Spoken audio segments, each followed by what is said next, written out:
ในพระบรมราชูปถัมภ์ในการประชุมสามัญประจำปีครั้งที่ 55 วันศุกร์ที่ 2 ถึงวันอาทิตย์ที่ 11 สิงหาคม 2511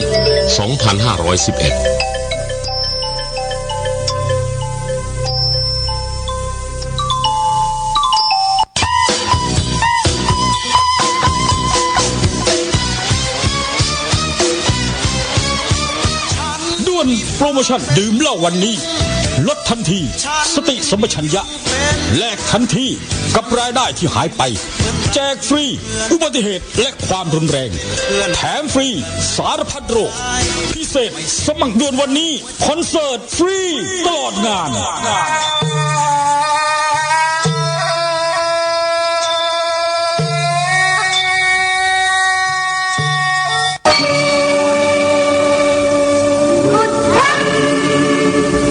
อนุโมทนาและขอบพระคุณทุกท่านที่ร่วมเป็นเจ้าภาพและให้การสนับสนุน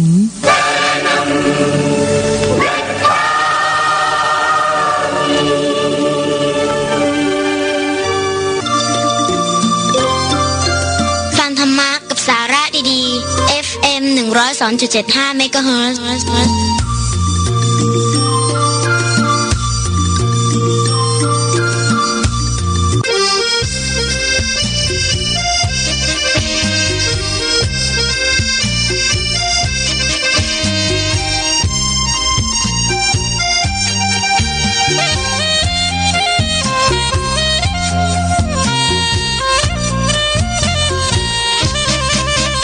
คุณกำลังรับฟังสถานีวิทยุพระพุทธศาสนาวัดพิษโสภารามฟังธรรมะกับสาระดีๆ FM 102.75 เมกะเฮิรตซ์ตั้งอยู่เลขที่ 43 หมู่ 2 ตำบลแก้งเหนือ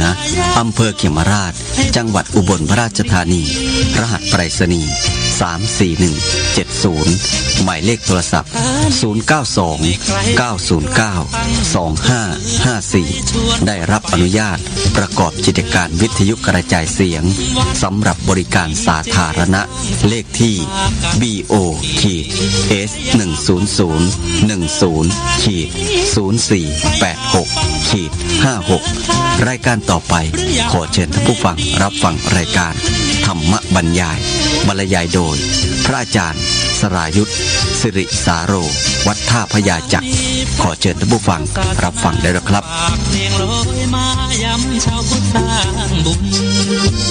ธรรมะจะติดตามตัวคุณธรรมะจะชี้นำใจคุณพิสุทรงท่านหนุนไว้ให้คุณมาสร้างเถระพระเถรานุเถระเจ้าคณะพระสังฆาธิการกราบขอโอกาสพระครูวิสิทธิกิจจาธรที่ปรึกษาเจ้าคณะตำบลอูทองเจ้าอาวาสวัดท่าพระยาจักรขอนมัสการเพื่อนสหธรรมิกและสวัสดีน้องสมณเณรเจริญพรโยมพ่อโยมแม่โยมปู่โยมย่าโยมตาโยมยายโยมลุงโยมป้าโยมน้าโยมอาญาติโยมอุบาสกอุบาสิกาผู้ฟังผู้ชมทุกท่านขณะนี้ท่านกำลังรับฟังและรับชมรายการธรรมะสำเนียงเสียงเนอดำเนินรายการสดโดยอาตมาภาพพระสรายุทธสิริสาโรพระลูกวัดวัดท่าพระยาจักรผู้อำนวยการสถานีวิทยุกระจายเสียงเพื่อการเผยแผ่พระพุทธศาสนาคลื่นสาธุเรดิโอFM 101 เมกะเฮิรตซ์ออกอากาศส่งกระจายเสียงจากวัดท่าพระยาจักรหรือว่าวัดช่องลมบ้านท่าพระหมู่ที่12ตำบลอูทองอำเภออูทองจังหวัดสุพรรณบุรีรหัสไปรษณีย์72160หมายเลขโทรศัพท์0625959123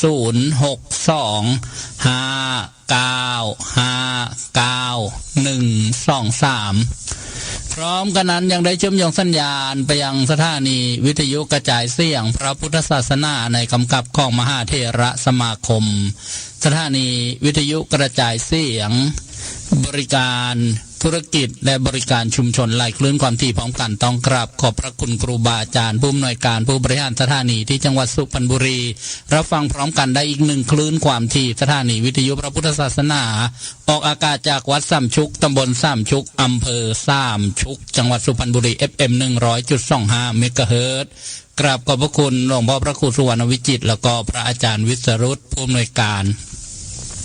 ที่จังหวัดเชียงใหม่ออกอากาศที่กลุ่มคณะสงฆ์อำเภอฝางวัดพระบาทอุดมที่อำเภอฝางจังหวัดเชียงใหม่ FM 100.25 เมกะเฮิรตซ์แล้วก็ที่จังหวัดเชียงใหม่อีกเช่นกันออกอากาศจากวัดหนองก้ายตำบลสั้นปายางอำเภอแม่แตงไหลคลื่นความถี่พร้อมกันก็กราบขอบพระคุณครูบาอาจารย์ผู้อำนวยการแล้วก็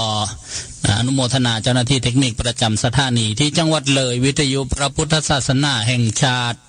จังหวัดเลยวัดป่าจริยธรรมอำเภอนาด้วง FM 96.5 เมกะเฮิรตซ์กราบขอบพระคุณพระครูจริยสารธรรมอนุโมทนาบุญดีเจโชคชัยแก่นจำปาหรือว่าทิศโชคเจ้าหน้าที่ประจำสถานีเทคนิคต่างๆก็อนุโมทนาบุญที่จังหวัดตากออกอากาศที่คืนแสงธรรมส่องใจ FM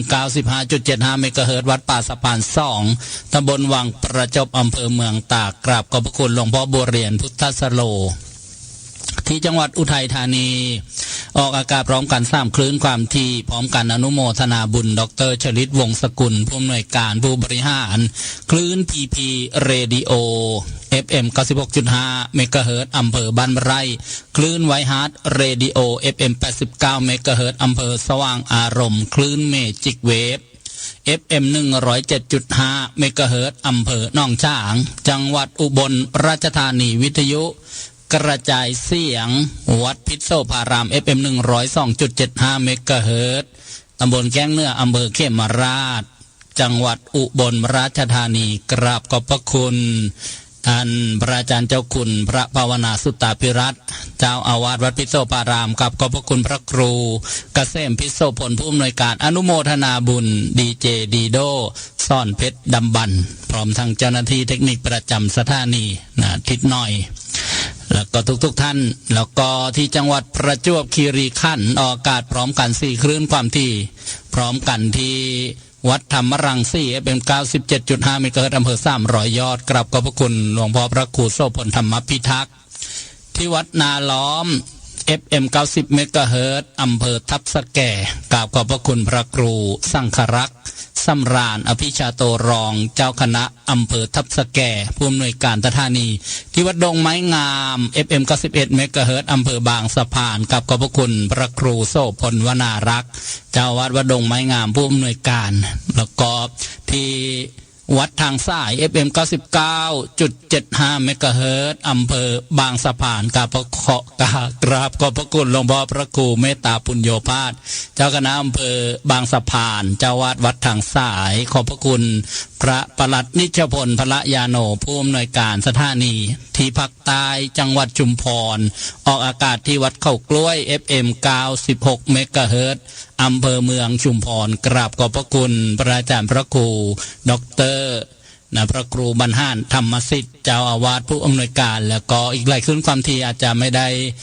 รายชื่อข้านรายนามทางสถานีวิทยุกระจายเสียงอนุโมทนาบุญขอบคุณมาณโอกาสนี้แล้วก็ทางสื่อออนไลน์โซเชียลมีเดียแอปแดงแอปฟ้าแล้วก็วิทยุออนไลน์สามารถติดตามรับชมรับฟังได้เห็นทั้งภาพและเสียงแอปแดงก็คือ YouTube เข้าไปพิมพ์สาธุเรดิโอเนี่ยเรียกว่าเป็นชื่อช่องใช้ภาษาไทยเห็นทั้งภาพแล้วก็ได้ยินทั้งเสียงแล้วก็แอปฟ้าคือ Facebook Facebook ก็มีชื่อเพจสาธุเรดิโอภาษาไทยเช่นเดียวกันชื่อเพจพระสรายุทธสิริสาโรบุญญเกตแล้วก็ Facebook พระสรายุทธสิริสาโรบุญญเกตในวิทยุออนไลน์แอปพลิเคชันในระบบปฏิบัติการโทรศัพท์Android ก็โหลดมาติดตั้งรับฟังได้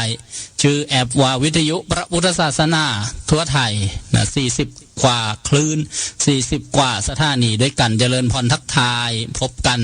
กับรายการธรรมะสำเนียงเสียงเนอเป็นประจำทุกวันไม่เว้นวันหยุดราชการตั้งแต่เวลา 14 นาฬิกาถึงเวลา 15 นาฬิกาหรือว่าภาษาชาวบ้านก็บ่าย 2 โมงถึงบ่าย 3 โมงกลับมาพบกันวันนี้อีกเช่นเคยตรงกับวันขึ้น3 ค่ำเดือน 7 ปีมะเส็งวันนี้ตรงกับวันพฤหั หัสบดีที่29พฤษภาคมพุทธศักราช2568บรรยากาศที่ตั้งสถานีคลื่นสาธุเรดิโอวัดท่าพระยาจากอำเภออู่ทองจังหวัดสุพรรณบุรีครึ้มฟ้าครึ้มฝนนะฮะก็หลายๆจังหวัดหลายๆท้องที่ช่วงนี้ก็มีฝนตกฟ้าคะนองนะก็ขอให้ดูแลสุขภาพแล้วก็ในเรื่องของนะโรคที่มากับดินฟ้าอากาศนะเช่นโรคโควิดนะก็ได้ยินข่าวดูข่าวว่ากลับมาระบาดอีกแล้วเพราะฉะนั้นก็ต้องป้องกันในส่วนของผู้ที่เจ็บไข้ได้ป่วยไอจามอะไรก็นะปิดแมสนะหรือว่าผู้ที่จะไปธุระปะปังอะไรที่มีการแออัดมีคนเยอะนะก็อย่าลืมกลับมาสู่ภาคการปฏิบัติป้องกันในเรื่องของนะสวมแมสสวมหน้ากากนะทั้งป้องกันตัวเองนะแล้วก็ป้องกันผู้อื่นด้วยนะก็ดูแลนะบริหารจัดการให้ดีที่สุดตามคำแนะนำของกระทรวงสาธารณสุขสาธารณสุขนะไม่อยากพูดว่าสาธารณดิบ ก็ดูแลกันให้ดีเจริญพรทักทายนะทางสื่อออนไลน์โซเชียลมีเดียนะทุกท่านที่ได้เข้ามารับชมรับฟังโยมแต้วกีดาวันสายทองโยมไวเด่นชัยประดิษฐ์อูทองอนุโมทนาสาธุพิมพ์นมัสการสาธุมาทุกคนทุกท่านโยมส้มยิ่งมีซื่อจากบ้านมีลพบุรีนะแล้วก็โยมยาบรรทุงโยมสุกัญญาชัยบาลโยมมังออนสุภประเสริฐโยมแหม่มบอกว่ารับฟังอยู่ที่ลำปางอนุโมทนาสาธุดีเจดิโดซ่อนเพชรดำบันเพิ่งจบรายการไปเมื่อชั่วโมงที่แล้วอนุโมทนาได้มาประชาสัมพันธ์งานบุญต่างๆโยมแอนโซภาโยมมวลมาลัยอูทองโยมกรสวยโยมแดงพระมรพลจระเข้สัมพันธ์โยมน้ำฝนน้อยนาคใส่ทำลำธารจากกำแพงเพชรยมลังพันธิภากระพานุพันธ์ลังวัดช่องลมยมใหญ่น้อยกัญญาภักปุณสวัสดิ์บางสะพานประจวบคีรีขันธ์ยมดรสงุนติสุขีดอนเมืองกรุงเทพมหานครยมผู้ใหญ่สมพรรัศมีบางป่าม้าโยมประนอมสิครินทร์วรานนท์บอกว่าอยู่อำเภอภูเรือจังหวัดเลยโยมขวัญใจชาวส่วนอยู่อู่ทองโยมวีรวันเล็กวงไพบูลย์แล้วก็ทุกท่านที่รับชมรับฟังอาจจะไม่ได้พิมพ์มาถ้าไม่ได้พิมพ์นะคำนมัสการมาหรือว่าข้อความเห็นมานะอาตมาพระผู้บรรยายก็ไม่สามารถที่จะเห็นได้ว่าท่านใดนำมาดูมาชมนะก็อนุโมทนาและทักทายรวมทุกท่านอนุโมทนาโยมเฮงสุภัตราธีปลาอูประมินนะเซอร์วิสนะหรือว่า PM เซอร์วิสอยู่อู่ทองวันนี้ได้นำยานพาหนะรถตู้ประจำวัดท่าพระยาจากวัดช่องลมของสถานีวิทยุไปนะบำรุงรักษานะเรียกว่าเปลี่ยนน้ำมันเครื่องตรวจเช็คอะไรก็ขออนุโมทนาในส่วนของการสร้างบุญยานพาหนะยานาโถสุขโถโหติทำให้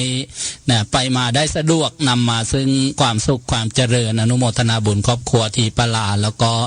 ญาติโยมทุกท่านที่ช่วยเหลือกวนกว้ายอุปถัมภ์อุปถากวัดวาอารามพระพุทธศาสนาสถานีวิทยุกระจายเสียง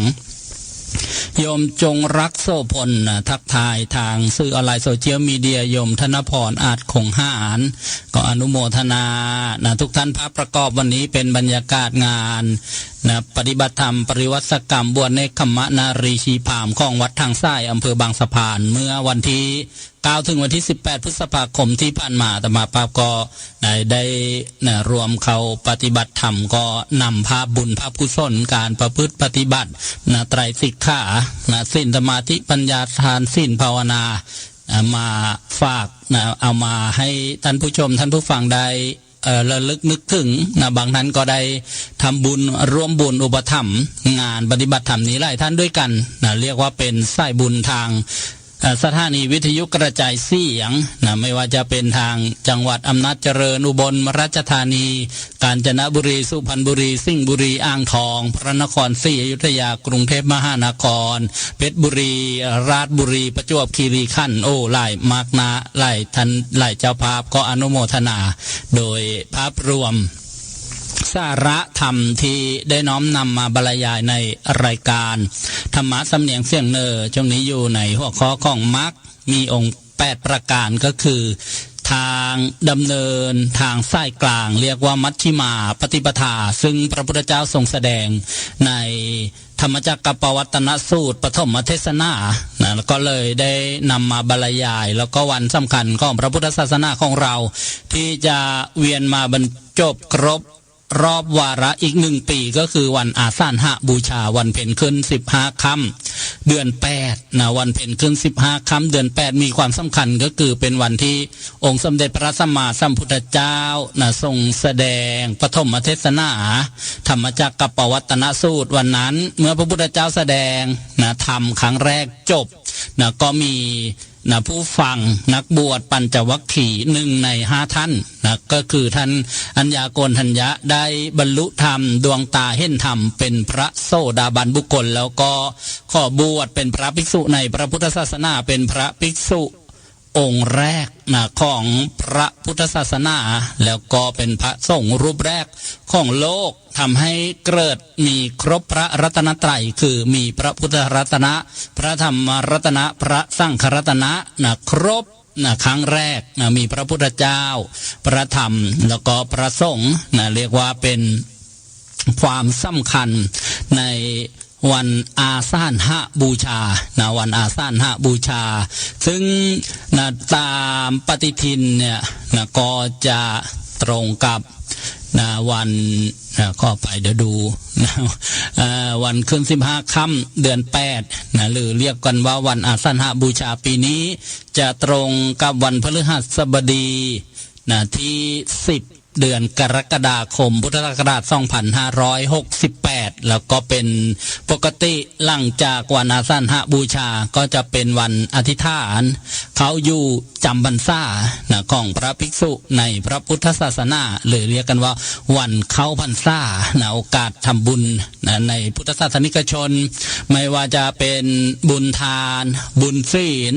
บุญภาวนานะเป็นบุญใหญ่เกี่ยวเนื่องกับวันสำคัญก็จะได้เวียนมาบรรจบแต่ทุกๆวันนั้นก็มีความสำคัญไม่แพ้กันนะไม่แพ้กันนะทุกๆวันในการนะประพฤติปฏิบัติตามหลักธรรมคำสอนขององค์สมเด็จพระสัมมาสัมพุทธเจ้านึกอะไรไม่ออกนะก็ขอให้ระลึกนึกถึงโอวาทปาติโมกข์นะหัวใจคำสอนของพระพุทธศาสนา3 ข้อนะไม่มากไม่น้อยนะย่นย่อลงมาว่า1นะละบาปนะ2ทำบุญ3ทำจิตใจให้ผ่องใสนะเราฟังกันเป็นประจำสัพพะปัสสะอาการนังกุสลสุปสัมปทาสจิตตปริโยทัปปนังเอตังพุทธานาสาสนังนี่เป็นคำสอนของพระพุทธเจ้าทุกพระองค์นะญาติโยมพระพุทธเจ้าทุกพระองค์สอนเหมือนกันนะธรรมะที่ได้กล่าวว่าโอวาทปาติโมกข์เนี่ยนะก็กลับมาฟังกันในเนื้อหาสาระธรรมที่ได้น้อมนำมาบรรยายติดต่อเนื่องกันมามรรคมีองค์8ประการมาถึงนะมรรคข้อที่4นะสัมมากัมมันตะแปลว่าการทำการงานชอบการทำการงานชอบเน้นย้ำซ้ำเก่าอีกนิดหนึ่งว่า1ก็เว้นจากการล้างผ่านชีวิตหรือเว้นจากปาณาติบาตนะ2เว้นจากการขโมยถือเอาสิ่งของที่เจ้าของเขาไม่ได้ให้หรืออธินาทาน3เว้นจากการประพฤติผิดในกามนะเรื่องนะคู่ผัวตัวเมียสามีภรรยาเรื่องเพศนะเรื่องการประพฤติที่นะผิดประเวณีนะหรือว่าผิดคู่ครอง3ข้อเนี่ยถ้าทำอะไรนะว่าจะถูกตามมรรคไหมถูกตามทางสายกลางไหมให้พิจารณาเนี่ยนะว่าค่าชีวิตเข้าไหมชีวิตคนอื่นล้างผ่านชีวิตเข้าไหมก็คือศีล5ที่เป็นนิจศีลเป็นศีลที่ฆราวาสญาติโยมประพฤติปฏิบัติประจำเนี่ย3ข้อข้างต้นเนี่ยนะต้องไม่ล่วงละเมิดนะต้องเว้นจึงจะเรียกว่าการทำการงานชอบนะการงานนะก็คือนะการดำเนินชีวิตที่เกี่ยวข้องนะกับหน้าที่นะก็เรียกรวมๆว่าการงานนะจะทำงานอะไรนะทำสิ่งใดนะทำอะไรนะต้องได้คิดนะถูกหรือผิดทำสิ่งนี้ดีหรือไม่ถ้าเห็นว่าไม่ดีมีโทษภัยต้องเปลี่ยนใหม่5ทางทำให้ดีนะก็ยึดหลักนะมัชฌิมาปฏิปทาหรือว่ามรรคมีองค์8ประการเมื่อวานนี้ได้นำบุคคลตัวอย่างนะที่ไม่ได้ทำการงานชอบนะเรียกว่าไม่เป็นสัมมากัมมันตะนะแต่ทำตรงกันข้ามก็ต้องเรียกว่า เป็นการงานที่ไม่ชอบไม่ถูกต้องไม่ดีงามเรียกว่าเป็นมิจฉากัมมันตะยกตัวอย่างของนายจุนทะสุกริกนะในสมัยพุทธกาลเลี้ยงชีวิตด้วยการฆ่าสุกรหรือว่าฆ่าหมูนะฆ่าหมูเมื่อวานก็ได้บรรยายว่าเขาฆ่ายังไงนะฆ่าแล้วทำอย่างไรบ้างเอาไปฆ่าเป็นเวลาตั้ง55 ปีสุดท้ายก็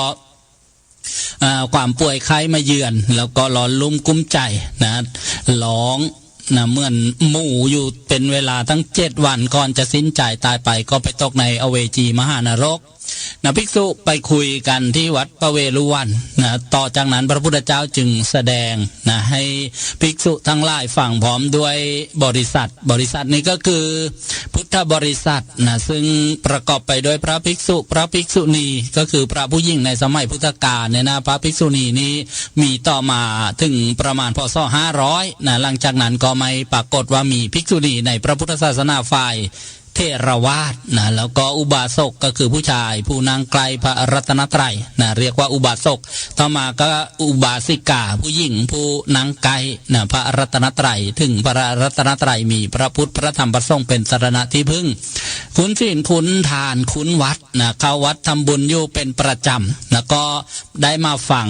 นะพระพุทธเจ้าแสดงธรรมนะว่าบุคคลเนี้ยนะตอนที่มีชีวิตอยู่นะถ้าดำเนินชีวิตด้วยความประมาทนะก็คือล่วงละเมิดเลี้ยงชีพไม่ชอบฆ่าสัตว์ลักทรัพย์ประพฤติผิดในกามนะเมื่ออยู่เนี่ยนะก็ไม่บันเทิงไม่ลื่นเริงหรอกมาตายไปก็โศกเศร้าหมองนะในสัมปรายภพก็คือไปตกอเวจีมหานรกทำให้บริษัทผู้ฟังธรรมนั้นนะได้ดวงตาเห็นธรรมเป็นพระโสดาบันทั้งภิกษุแล้วก็อุบาสกอุบาสิกาหลายท่านด้วยกันนะนี้ในเรื่องของนายจุนทะสุกริกในสมัยพุทธกาลนะกะที่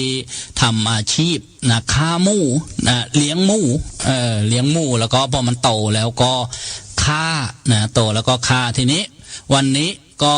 นำมาฟังในเรื่องของบุคคลที่เลี้ยงนะข้อไปนะทำการงานชอบก็คือคนทำดีนั่นเองนะตัวอย่างของบุคคลคนผู้ทำดีในสมัยพุทธกาลเนี่ยก็มีเยอะมีหลายคนด้วยกันนะเช่นใครล่ะถ้าเป็นฆราวาสญาติโยมก็ท่านนาถบิณฑิกะเศรษฐีใจบุญนายทุนใจดีนะทำอาชีพเป็นพ่อค้าวานิชนะทำงานชอบนะถูกต้องไม่ทุจริตผิดกฎหมายเว้นจากการล้างผ่านชีวิตไม่ฆ่าชีวิตสัตว์เว้นจากการลักขโมยแล้วก็นะเว้นจากการประพฤติผิดในกามนะไม่ประพฤติผิดในกามกาเมก็เจริญรุ่งเรืองร่ำรวยนะจนสร้างวัดพระเชตวันมหาวิหารที่เมืองสาวัตถีนี่ก็เป็นหนึ่งตัวอย่างแล้วก็นะอีกท่านหนึ่งนะท่านธรรมิกะอุบาสกนะญาติโยมธรรมิกะอุบาสกนะก็ทำการงานชอบนะดำเนินชีวิตด้วยการรักษาศีล 5นะทำการค้าการขายอะไรก็เจริญรุ่งเรืองมีลูกหลายคนนะก็เป็นคนใจบุญสุนทรทานนะทำบุญเลี้ยงพระเป็นประจำเลยนะครอบครัวของธรรมิกะอุบาสกเนี่ยนะแล้วก็นะมีนะชีวิตอยู่ยืนยาวจนสุดท้ายนะในความเสื่อมโทรมของสังขารร่างกายที่เป็นธรรมชาติเป็นธรรมดานะของทุกคนทุกท่านเมื่อเกิดมาแล้วก็ต้องแก่แล้วก็เจ็บไข้ได้ป่วยแล้วนะก็จะต้องนะอำลาพาจากนะเรียกกันว่าความตายนั่นเองนะทีนี้ธรรมิกะอุบาสกท่านนี้พอเวลาใกล้จะตายก็นอนเจ็บป่วยไข้อยู่นะแล้วก็อยากจะฟังธรรมอยากจะฟังพระท่านสวดสาธยายพระธรรมคำสอนขององค์สมเด็จพระสัมมาสัมพุทธเจ้าจึงให้ลูกๆหล้านๆไปนิมนต์พระที่วัดพระเชตวันนำมาแสดงธรรมนำมาสวดก็คือที่เราได้ฟังพระสวดมนต์พระเจริญพระพุทธมนต์เนี่ยเป็นภาษาพระบาลีซึ่งเป็นภาษามคตภาษาคนสมัยพุทธกาลเนี่ยเข้าฟังเขาก็รู้เรื่องเพราะเขาพูดกันด้วยภาษานี้ภาษาบาลีเนี่ยนะโมตัสสะอะระหะโตอย่างเงี้ยเป็นต้นญาติโยมพระท่านสวดนะก็เหมือนพระถ้าจะอุปมาก็เหมือนพระบ้านเราเนี่ยสวดแบบภาษาไทยนะสวดแบบภาษาไทยเช่นถ้าไป วัดทางซ้ายอำเภอบางสะพานจังหวัดประจวบคีรีขันธ์เนี่ยหลวงพ่อพระครูเมตตาปุญโญภาสหลวงพ่อไม่ตีท่านก็ในการสวดมนต์บางบทเนี่ยท่านอยากจะให้ญาติโยมได้รู้คำสอนขององค์พระสัมมาสัมพุทธเจ้าก็จัดทำหนังสือมนต์พิธีแปลเล่มสีข้าวนะที่ญาติโยมได้เคยได้สวดได้รับแจกได้ร่วมบุญสุนทรทานสร้างธรรมทานหนังสือสวดมนต์ซึ่งโครงการของหลวงพ่อพระครูเมตตาปุญโญภาสหลวงพ่อไมตรีเนี่ยโครงการ1 ล้านเล่มนะญาติโยมก็ยังจัดพิมพ์อยู่เป็นระยะแล้วก็รับใส่ฐานศรัทธาญาติโยมอยู่หลวงพ่อไมตรีท่านก็จะบอกเปิดไปหน้า86นะว่ามงคลในพระพุทธศาสนาที่องค์พระสัมมาสัมพุทธเจ้าทรงแสดงไว้ในมงคลละสูตร38ประการมีอะไรบ้างท่านก็จะให้สวดสาธยายเป็นภาษาไทยไม่ต้องสวดเป็นภาษาบาลีนะถ้าภาษาบาลีก็อเสวนาจะพระอาลานังอย่างนี้เป็นต้นญาติโยมเวลาพระสงฆ์ที่ญาติโยมนิมนต์มาเจริญพระพุทธมนต์งานทำบุญปารภงานมงคลต่างๆเนี่ยเวลาที่พระท่านจะสวดสาธยายมงคลสูตรเนี่ยก็จะให้เจ้าภาพเนี่ยเป็นผู้ที่จุดเทียนน้ำมนต์จุดเทียนน้ำมนต์เนี่ยที่ทำน้ำมนต์ที่ขั้นน้ำมนต์เนี่ยก็จะเริ่มในบทมงคลสูตรนี่แหละขึ้นต้นเป็นภาษาบาลีว่าเสวนาจะพาลานังแต่ที่ได้บรรยายว่าหลวงพ่อไม่ตีท่านก็จะพาสวดเป็นภาษาไทยเป็นภาษาไทยแล้วก็สวดในมงคลหนึ่งเนี่ยสวด3 ครั้งการไม่คบคนพาลทั้งหลายการคบบัณฑิตทั้งหลายการบูชาบุคคลที่ควรบูชา3 ข้อนี้เป็นมงคลอันสูงสุดการไม่คบคนพาลทั้งหลายการคบแต่บัณฑิตทั้งหลายการบูชาบุคคลที่ควรบูชา3 ข้อนี้เป็นมงคลอันสูงสุดการไม่คบคนพาลการคบแต่บัณฑิตการบูชาบุคคลที่ควรบูชา3 ข้อนี้เป็นมงคลอันสูงสุดนี่แหละในการเรื่องที่หลวงพ่อไม่ตีผ่าสวดให้เป็นภาษาไทยแต่ว่าจริงๆในบทนี้ก็มีขึ้นอารัมภบทเป็นเบื้องต้นว่าในสมัยหนึ่งพระอานนท์เถระเจ้าได้สดับมาว่าเนี่ยก็จะเป็นภาษาไทยหมดเลยใน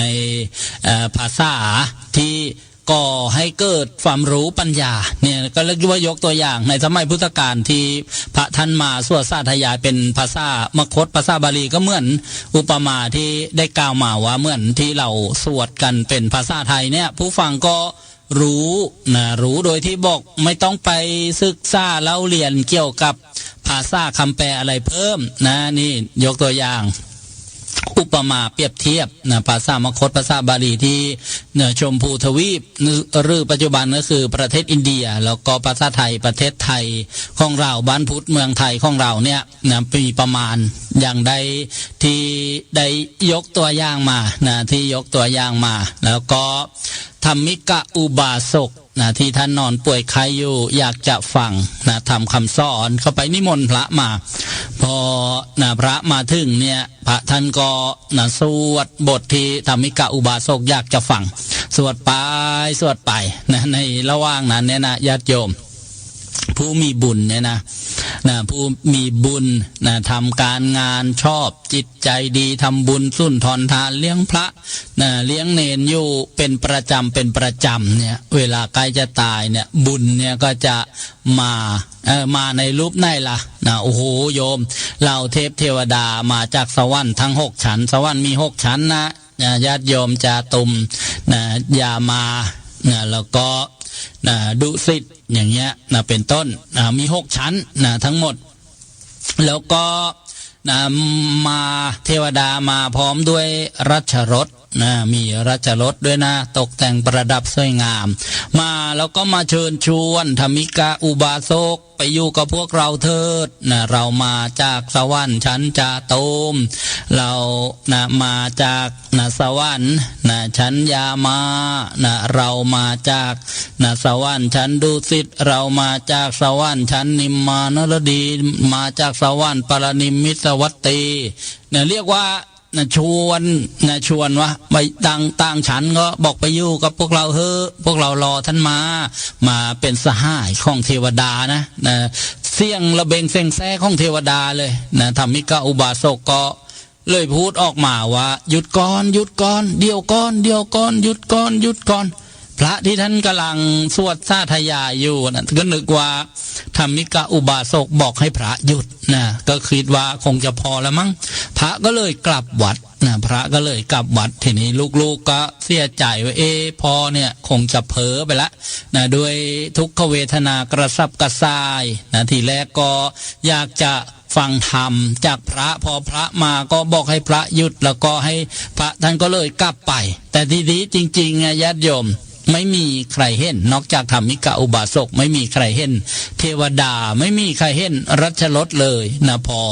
นะผ่านไปสักระยะหนึ่งเนี่ยธรรมิกาอุบาสกก็ลืมตามาอ้าวพระคุณเจ้าไปไหนหมดลูกๆก็เสียใจว่าชื่อว่าความตายเนี่ยใครๆก็คงจะหวาดกลัวจนทำให้พ่อธรรมิกาอุบาสกเนี่ยกระสับกระส่ายถึงกับเพ้อไปเลยอย่างนี้นะก็เลยถามก็พอบอกให้หยุดก่อนให้พระหยุดสวดพระท่านก็กลับวัดนะธรรมิกาอุบาสกก็พูดกับลูกๆว่าไม่ใช่อย่างนั้นนะไม่ใช่อย่างนั้นไม่ถึงว่าเนี่ยมีเทวดาเนี่ยเข้ามานะพร้อมด้วยรัชรสมาจากเทวโลกสวรรค์นะทั้ง6ชั้นเลยเข้ามาชวนพอให้ไปอยู่ด้วยกันนะเชิญชวนให้ไปอยู่ด้วยกันแต่ว่านะยังไม่ถึงเวลานะพระท่านกำลังสวดมนต์อยู่ก็เลยบอกให้เทวดาเนี่ยหยุดก่อนอย่าเพิ่งแย่งกันชวนนะเป็นอย่างนั้นความจริงเป็นอย่างนั้นทีนี้ลูกๆก็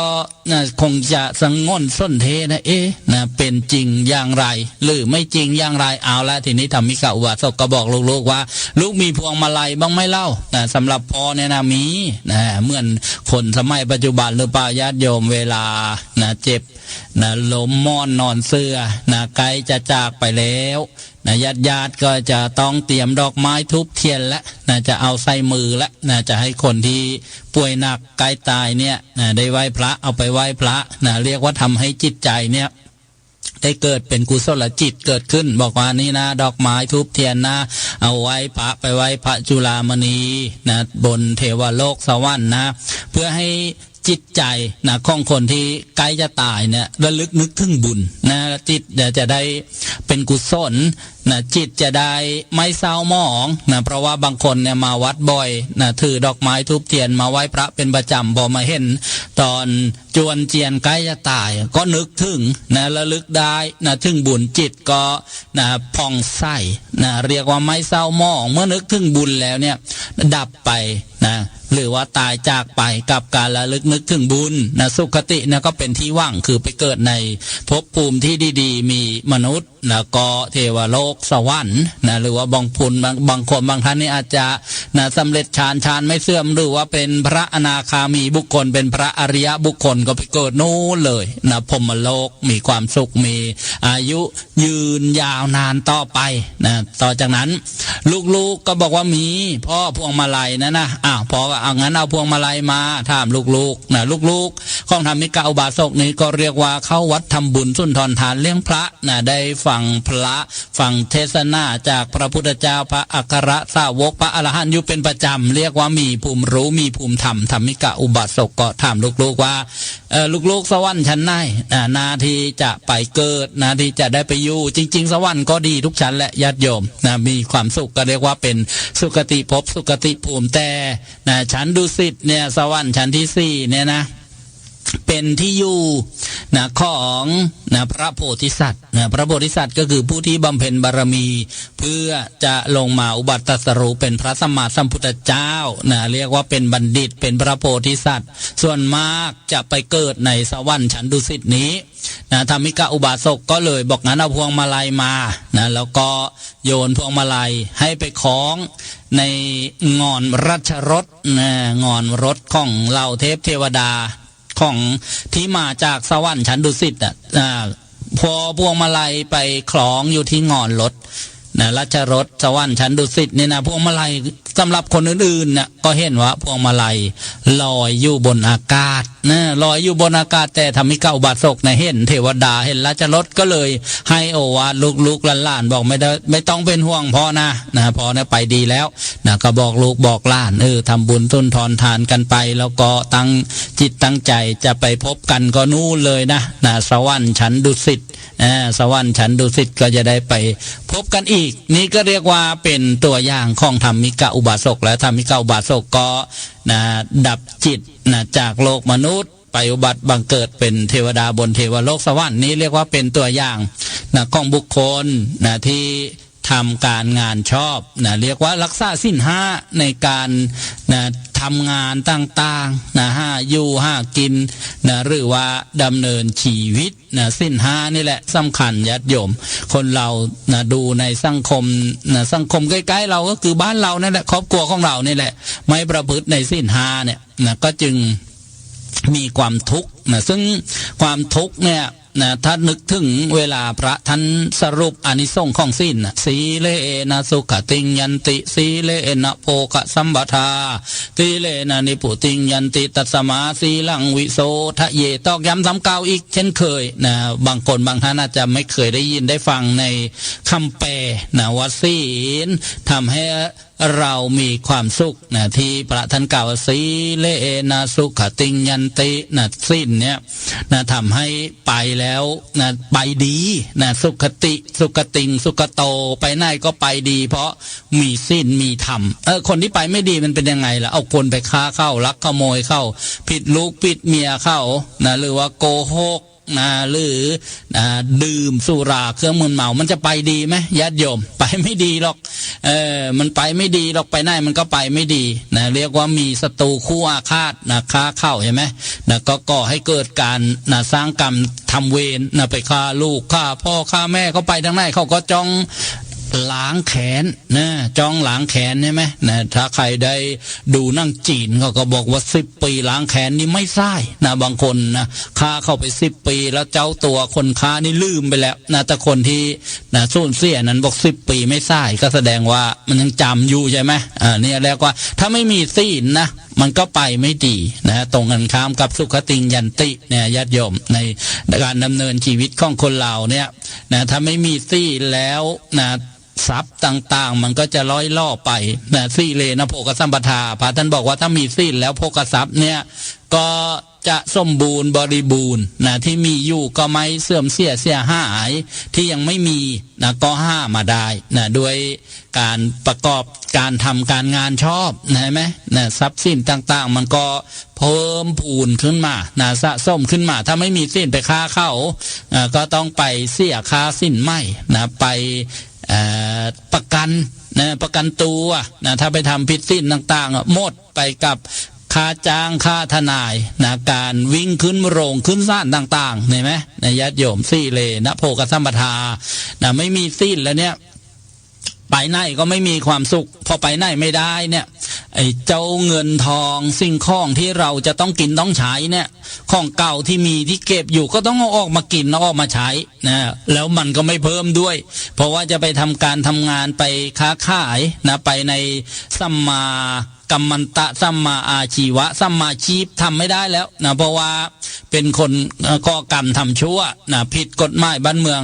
เริ่มมาจากผิดศีลธรรมนี่เห็นไหมญาติโยมเห็นเป็นง่ายๆจากคำว่าสีเลนะโภคสัมปทาสีเลนะนิพุติงยันติศีลเป็นบันไดเป็นปัจจัยให้ถึงความสิ้นไปแห่งความทุกข์ทั้งปวงถ้าใครศีลไม่บริสุทธิ์เนี่ยเพราะว่าเมื่อที่ได้อธิบายหรือว่าบรรยายมาเนี่ยไปค้าเข้าใช่ไหมมันจะสิ้นไปจากทุกข์ได้ยังไงล่ะไปก่อเหตุที่มันเป็นทุกข์แล้วทุกข์มันก็ตามเราไปเหมือนเงาที่ตามตัวเหมือนรอยเกวียนตามรอยเท้าโคตามเราไปทุกฟี่ก้าวแล้วก็เรื่องบุญเรื่องบาปเนี่ยญาติโยมมีครูบาอาจารย์ท่านบอกว่าเราไม่ต้องไปจำเขาหรอกบุญบาปเนี่ยมันจำเจ้าของ จ้าบุญเจ้าบาปเนี่ยนะมันจำเจ้าของแม่นยิ่งกว่าอะไรอีกนะเจ้าของอาจจะจำไม่ได้นะเจ้าของอาจจะลืมว่าทำบุญแต่บุญนะหรือว่าบาปไม่เคยลืมเจ้าของขอให้ถึงเวลาเถอะนะขอให้ถึงเวลาแล้วนะให้มันนะประจวบเหมาะนะเขาเรียกว่าได้โอกาสได้ถึงเวลาที่กรรมจะส่งผลแล้วนะเขาไม่ลืมเราหรอกเพราะฉะนั้นวันนี้ได้นำในเรื่องของมรรคมีองค์8ประการหรือว่ามัชฌิมาปฏิปทาในบรรยายถึงหัวข้อมรรคข้อที่4สัมมากัมมันตะหยิบยกตัวอย่างบุคคลที่ทำการงานชอบสัมมากัมมันตะในสมัยพุทธกาลก็คือธรรมิกะอุบาสกที่เป็นผู้ที่มีการทำการงานถูกต้องชอบดีงามรักษาศีล5ใจบุญสุนทรทานพร้อมทั้งนำพาครอบครัวลูกหลานทำบุญฟังเทศน์ฟังธรรมแล้วก็ได้ตายจากโลกนี้ไปสู่สุคติภพสุคติภูมิไปเกิดเป็นเทวดาบนเทวโลกสวรรค์ชั้นดุสิตดูเวลาแล้วก็พอสมควรอนุโมทนาบุญญาติโยมผู้ฟังที่ติดตามรับฟังทางสถานีวิทยุกระจายเสียงทุกคลื่นความถี่ทางสถานีวิทยุวัดสามชุกวันนี้ก็คงจะออกอากาศได้เป็นปกติเมื่อวานขัดข้องคอมพิวเตอร์เสียอาตมาภาพก็ได้ไปช่วยงานหลวงพ่อเชื่อมโยงสัญญาณพระอาจารย์วิสรุตก็ช่วยกันดูตั้งแต่เมื่อวานแล้วก็กลับมาทำตอนกลางคืนอีกเมื่อเช้าก็ทำกันอีกพักหนึ่งเพราะว่าบางครั้งเนี่ยเรามีความผิดพลาดเพราะว่าต้องใช้โปรแกรมใช้ภาษาอังกฤษบางทีนานๆทำครั้งหนึ่งเนี่ยก็อาจจะหลงลืมผิดพลาดไปได้วันนี้ก็คงจะออกอากาศปกติแล้วอนุโมทนาบุญญาติโยมทางสื่อออนไลน์โซเชียลมีเดียไม่ได้กดข้อความมาขึ้นหน้าจอเพราะว่าเวลาที่บรรยายก็อยากจะมีสมาธิในการบรรยายถ้าไปมองตรงนู้นทิ้งไปกดตรงนู้นทิ้งบางทีเรื่องที่กำลังบรรยายอยู่อาจจะสะดุดหรือว่าตกหล่นไปเจริญพรอนุโมทนาบุญโยมบัวจันทร์สี่ทองยศจากจังหวัดเจียงใหม่อนุโมทนาสาธุโยมสมนึกนกสกุลโยมละออนู่ทองโยมครูเพ็ญแสงสุขโยมรุ่งนภาแต่งงามโยมสุดใจแร่เพชรโยมวิรังรองกลับสงวนโยมวิชาญพลอยยอดอนุโมทนาสาธุโยมสุชาดาอนุโมทนาโยมจันทร์สมรแล้วก็โยมวัฒนากันเจียกบอกว่ารับฟังอยู่ข้างวัดพระนอนเสียงฟังชัดเจนดีอนุโมทนาโยมปีเตอร์โยมวิชาญพลอยยอดบอกว่าตอนนี้ได้เข้าบวชอีกแล้วอนุโมทนาสาธุโยมพยาวังกุมโยมประมินทีปลาอูPMเซอร์วิสอนุโมทนาสาธุโยมบุญทันแบกบุญโยมเอื้องพรอัมบาพันธ์โยมแม่ชีนงลักษณ์รัชวงศ์วัดสี่อุดมวงศ์อำเภอวังสะพุงจังหวัดเลยโยมสมบูรณ์จีนนงโยมบุญเลิศโกนทาอนุโมทนายมชัดชายก่อนทรงแก้วบอกว่าฟังจากสถานีวิทยุกระจายเสียงพระพุทธศาสนาวัดนาล้อมอำเภอทับสแก FM 90 เมกะเฮิรตซ์อนุโมทนาสาธุโยมสังวานแจ้งเนนโยมสาครชูราโยมลำดวนแดงพวงอนุโมทนาจากนี้ไปก็เป็นการอนุโมทนาบุญญาติโยมที่ได้ร่วมบุญกับทางสถานีวิทยุหรืองานบุญวัดต่างๆหลายท่านด้วยกันอาจจะยังไม่ได้นำมาอนุโมทนาเมื่อวันก่อนที่งานบุญวัดทางสายอนุโมทนาบุญญาติโยมที่ได้ร่วมบุญมาก็มีโยมแม่มัดโพชัยเลิศจากอำนาจเจริญร่วมบุญทำบุญสร้างหนังสือสวดมนต์300 บาทแล้วทำบุญภัตตาหารผู้ปฏิบัติธรรม500 บาทถวายธรรมภาพ200 บาทนี่เรียกว่าทำบุญทางออนไลน์มาก็รวมเป็น 1,000 บาทก็ได้นำไปถวายร่วมบุญตามเจ้าภาพประสงค์ทุกอย่างแล้วอนุโมทนาสาธุแล้วก็ข่าวประชาสัมพันธ์เมื่อวันก่อนทางพยาบาลโรงพยาบาลอู่ทองได้นำเอกสารโครงการ ดีๆนะมาถวายอาตมาภาพแล้วก็พูดคุยกันอยากจะให้นำเสนอนะกับญาติโยมนะผู้ฟังในเรื่องของการวางแผนการวางแผนอะไรโยมมันคงจะตั้งใจฟังวางแผนโรคโควิดว่าไม่ใช่โยมการวางแผนการตาย ก็คืออย่างนี้ทางโรงพยาบาลเนี่ยก็มีโครงการให้ผู้ที่เจ็บไข้ได้ป่วยหรือว่าสูงอายุนะหรือกระออดกระแอดส่องแอดอยู่เนี่ยได้ทำสมุดนะเรียกว่าวางแผนชื่อสมุดนี้เขาเรียกว่าชื่อสมุดเบาใจนะเป็นการวางแผนล่วงหน้าเลยเราเนี่ยมันป่วยแล้วเดี๋ยวเวลาคับขั้นของชีวิตเนี่ยเราจะเอายังไงนะส่วนมากที่เราพอจะรู้กันนะจะใส่ท่อไหมจะปั๊มไหมจะยื้อไหมนี่ประมาณนี้เลยญาติโยมเพราะว่าไอ้ตอนดีๆเนี่ยนะเขาอยากจะให้เจ้าของนะก็คือคนที่เจ็บป่วยไข้นี่แหละหรือคนที่ไม่เจ็บป่วยไข้ก็ทำได้ญาติโยมเนี่ยเอกสารมาเต็มไปหมดเลยทำได้ไม่ถึงจะมีรายละเอียดอย่างไรบ้างล่ะก็เหมือนมีสมุดเล่มหนึ่งนะคล้ายๆทำพินัยกรรมอะเราต้องการอะไรยังไงนะต้องการที่จะวางแผนเกี่ยวกับตัวเราเวลาเจ็บไข้ได้ป่วยก็เรียกว่าแสดงความจำนงไว้เลยนะแล้วก็มีเป็นลายลักษณ์อักษรนะมีเป็นลายลักษณ์อักษรแล้วก็มีผู้ที่รับรองนะรู้เห็นกันนะเวลาที่ฉุกเฉินเนี่ยทางโรงพยาบาลนะก็จะได้เอาอันเนี้ยมาดูนะเพราะว่าบางคนเนี่ยที่ประสบปัญหามาเนี่ยนะผู้ป่วยเนี่ยเคยสร้างไว้แล้วนะไม่ต้องอันนั้นไม่ต้องอันนี้1 2 3ไม่ต้องแต่ลูกหลานที่อยู่บ้านไกลเนี่ยนะก็เรียกว่าต้อมกตัญญูทำงานเฉียบพลันสั่งใส่ทุกอย่างเลยทีนี้ พอใส่ไปแล้วนะญาติโยมให้ก็ไม่ให้ตายก็ไม่ตายแล้วไอ้คนที่สร้างไส้นี่ก็ไม่ได้อยู่ดูแลทีนี้แหละการที่ระบบต่างๆบางทีมันอาจจะไม่เพียงพอนะเตียงก็ดีนะเครื่องอุปกรณ์อะไรต่างๆก็ดีเนี่ยก็เรียกว่าค่าราคาสั่งนะญาติโยมเนี่ยก็เลยเป็นโครงการเนี้ยมานะเป็นโครงการมีสมุดเบาใจนะเพื่อวางแผนการตายแล้วก็หนังสือแสดงเจตนานะไม่ประสงค์จะรับบริการนะสาธารณสุขด้านต่างๆนะเรียกว่ามีเจตนาด้วยนะพอตอนที่เราดีๆอยู่มีสัมปชัญญะดีอะไรดีเนี่ยทำให้เพียบพร้อมแล้วเวลาถึงเวลาฉุกเฉินเนี่ยก็จะได้ดำเนินไปตามนั้นทางโรงพยาบาลแล้วก็มีการเปลี่ยนแปลงได้ญาติโยมเปลี่ยนแปลงได้ถ้าเกิดว่าเรายังไม่มั่นใจยังไงอันนี้ก็เรียกว่าแนะนำแล้วจะรับเอกสารความรู้เหล่านี้ได้ที่ไหนล่ะนะก็ไปที่โรงพยาบาลเช่นโรงพยาบาลอู่ทองแต่คิดว่าไล่ๆโรงพยาบาลก็น่าจะมีนะศูนย์เรียนรู้โรงพยาบาลอู่ทองนะถ้าใครไปโรงพยาบาลอู่ทองก็ไปถามหาได้แล้วก็ถามหาพยาบาลทองรักหรือพยาบาลหมอที่ดูแลแบบประคับประคองที่จะมีหน่วยออกไปเยี่ยมบ้านถ้าใครเป็นผู้ป่วยติดเตียงอยากจะได้เอกสารหนังสือแสดงเจตนาไม่ประสงค์ที่จะรับบริการทางด้านสาธารณสุขหรือสมุดเบาใจ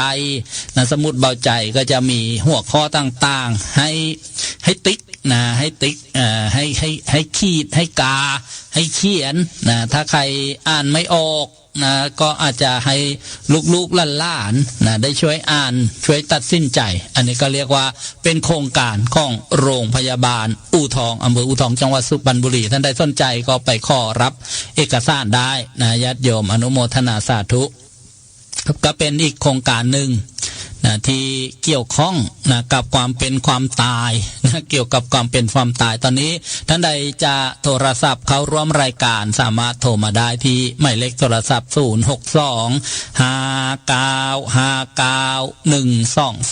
เจริญพรทักทายญาติโยม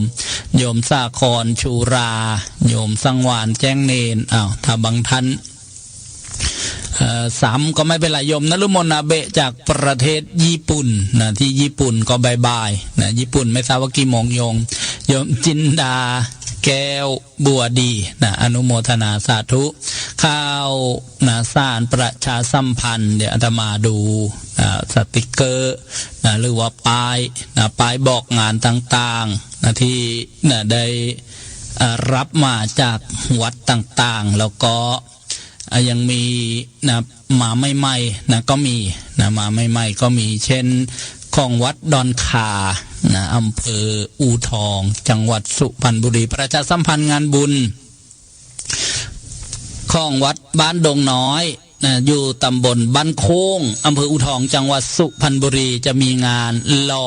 นะเททองล่อพระหน้าอุโบสถวันเสาร์ที่14มิถุนายนเวลาบ่ายโมงนะ9 นาทีเริ่มพิธีบวงสรวง14 นาฬิกาหรือว่าบ่าย2 โมงพระสงฆ์เจริญพระพุทธมนต์แล้วก็14 นาฬิกา 49 นาทีพิธีเททองหล่อพระนะวัดบ้านดงน้อยนะญาติโยมที่อยู่ไม่ไกลหรือว่านะจะไปร่วมบุญหล่อพระกันก็วันเวลาดังกล่าวเจริญพรนมัสการครับอาจารย์พระวิชาญพอยอดกลับไปบวชเมื่อไหร่เนี่ยวันอังคารครับอนุโมทนาสาธุครับอยู่วัดไหนเหมือนเดิมครับผมอ๋อเหมือนเดิมวัดบ้านนาขนันครับผมอนุโมทนานะสาธุครับสาธุอาจารย์จะมาที่บนเมื่อไหร่ครับ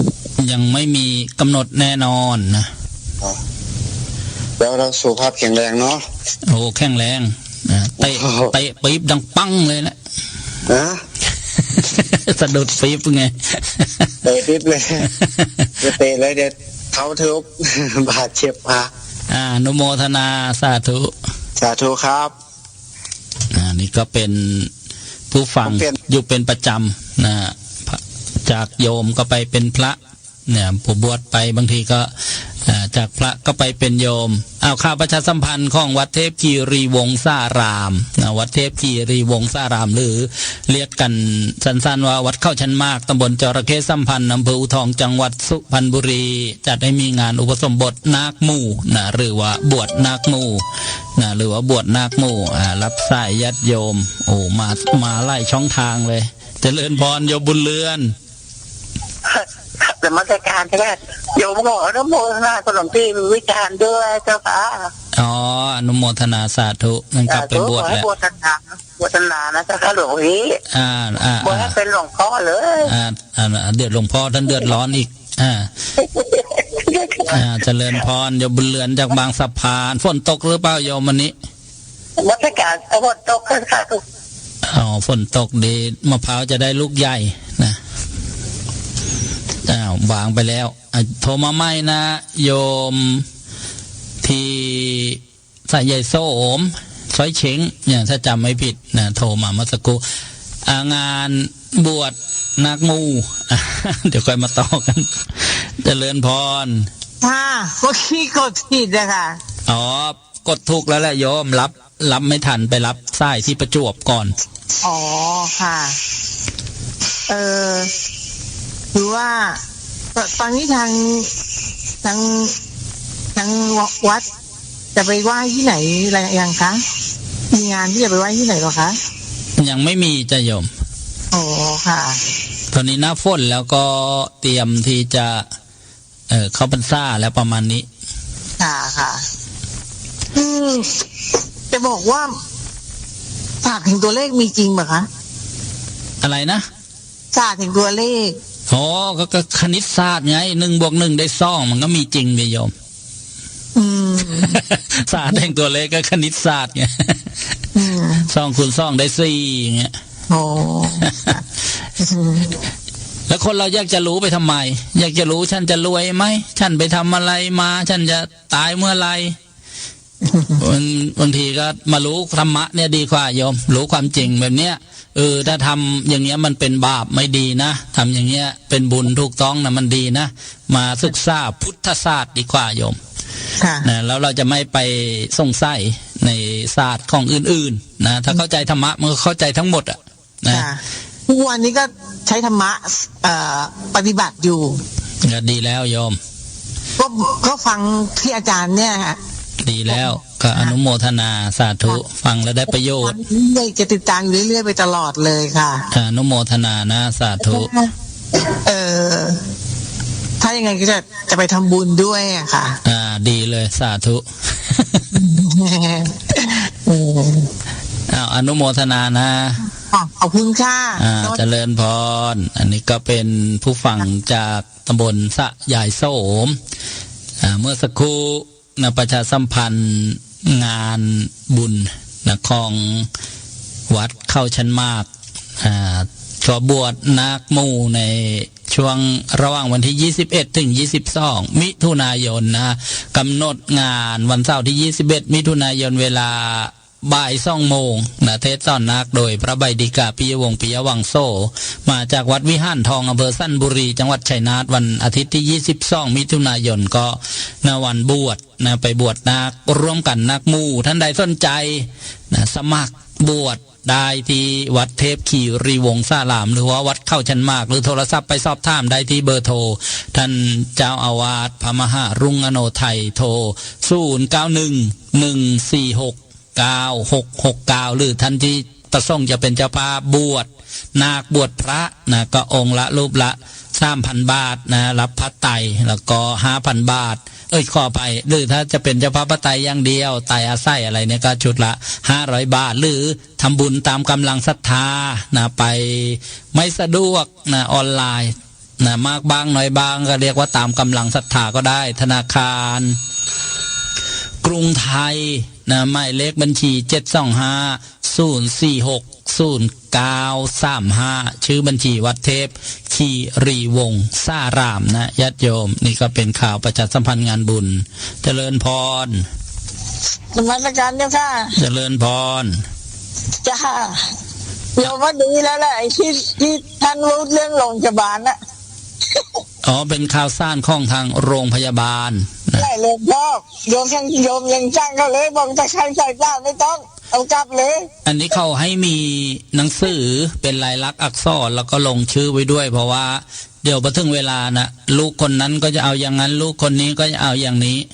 ทรมานโยมเห็นมาแล้วพี่น้องโยม3 ปีขั้วก็ทำว่าจะตายพอตายแล้วก็มันก็แล้วแต่ละคนไม่เหมือนกันนะบางคนเขาใส่ท้อแล้วมันก็มีความหวังเขาก็พิจารณาแต่ละคนไม่เหมือนกันโยมถ้ามันไม่ลดทั้งหมดเขาก็คงไม่มีบริการนี้มาหรอกโยมมันแล้วแต่คนบางคนเขาก็รอดกลับมาใช้ชีวิตเป็นปกติได้นะแต่ว่าโยมว่าส่วนน้อยแต่โยมไม่เอาหรอกจังเลยโยมก็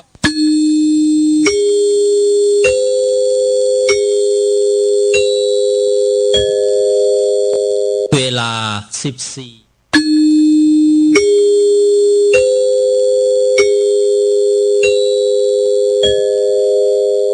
เวลา 14 นาฬิกา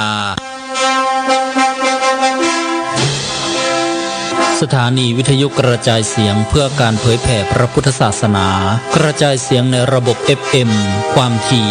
101 เมกะเฮิรตซ์คลื่นสาธุเรดิโอส่งกระจายเสียงจากวัดท่าพระยาจักรหรือว่าวัดช่องลมบ้านท่าพระหมู่ที่12ตำบลอู่ทองอำเภออู่ทองจังหวัดสุพรรณบุรีหมายเลขโทรศัพท์06259592123ส่งกระจายเสียงตลอด24 ชั่วโมง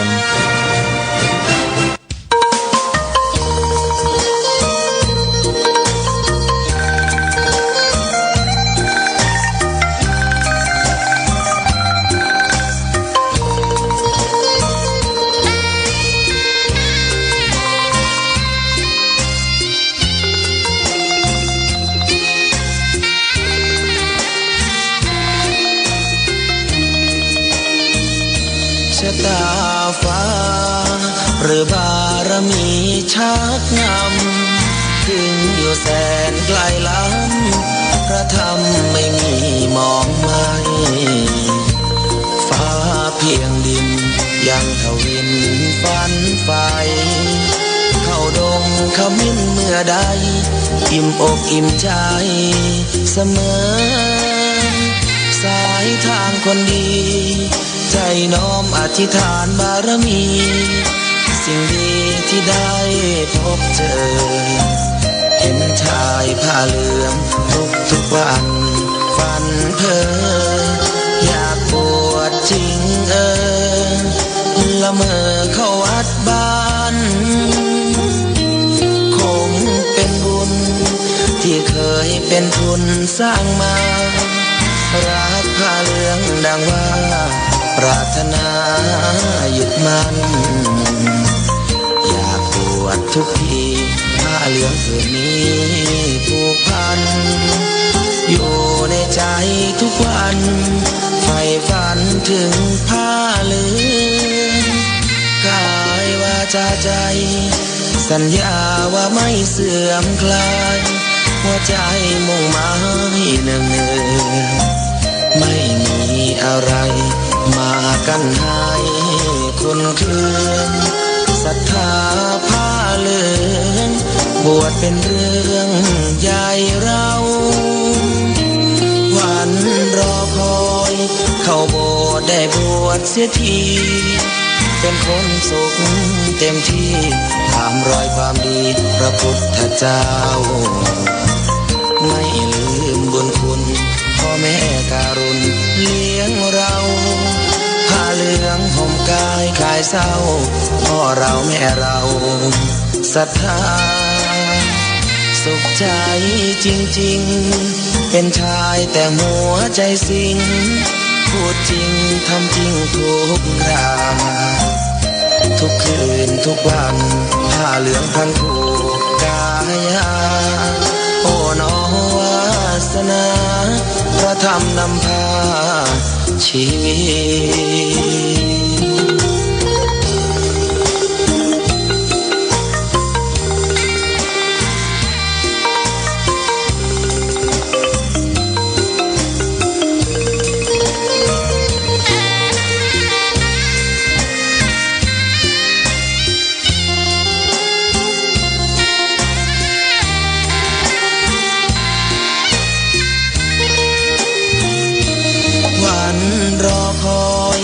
เข้าโบสถ์ได้บวชเสียทีเป็นคนสุขเต็มที่ตามรอยความดีพระพุทธเจ้าไม่ลืมบุญคุณพ่อแม่การุณเลี้ยงเราผ้าเหลืองห่มกายคลายเศร้าพ่อเราแม่เราศรัทธาสุขใจจริงๆเป็นชายแต่หัวใจสิงพูดจริงทำจริงทุกคราทุกคืนทุกวันผ้าเหลืองพันผูกกายาโอ้น้อวาสนาพระธรรมนำพาชีวิต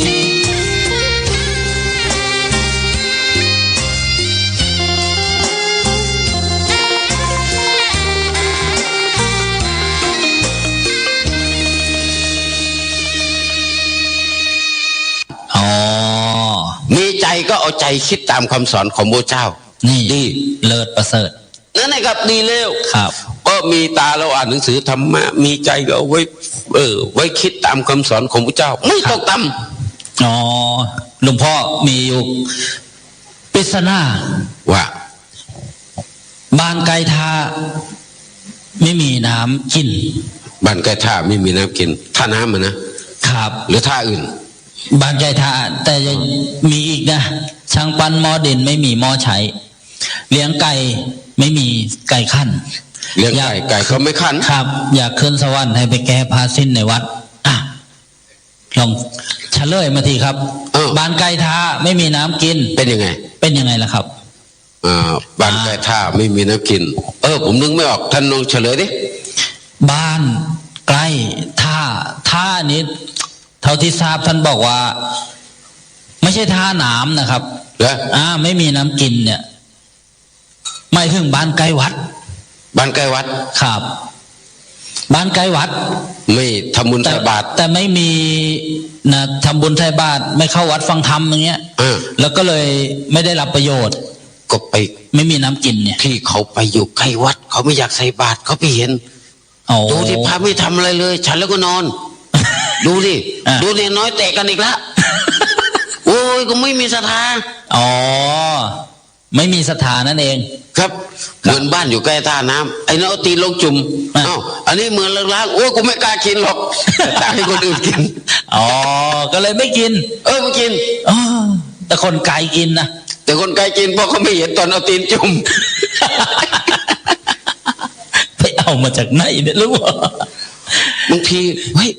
แกงขี้เหล็กคือไกลกันเกินไปหรือเปล่าแกงขี้เหล็กมาบอกอุ้ยแกงขี้เหล็กป้าใส่เกลือเยอะแล้วทำไงกินก็กินไม่ได้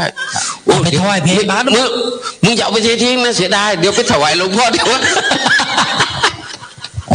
เอาก็ยังดีกว่าแกงผักกาด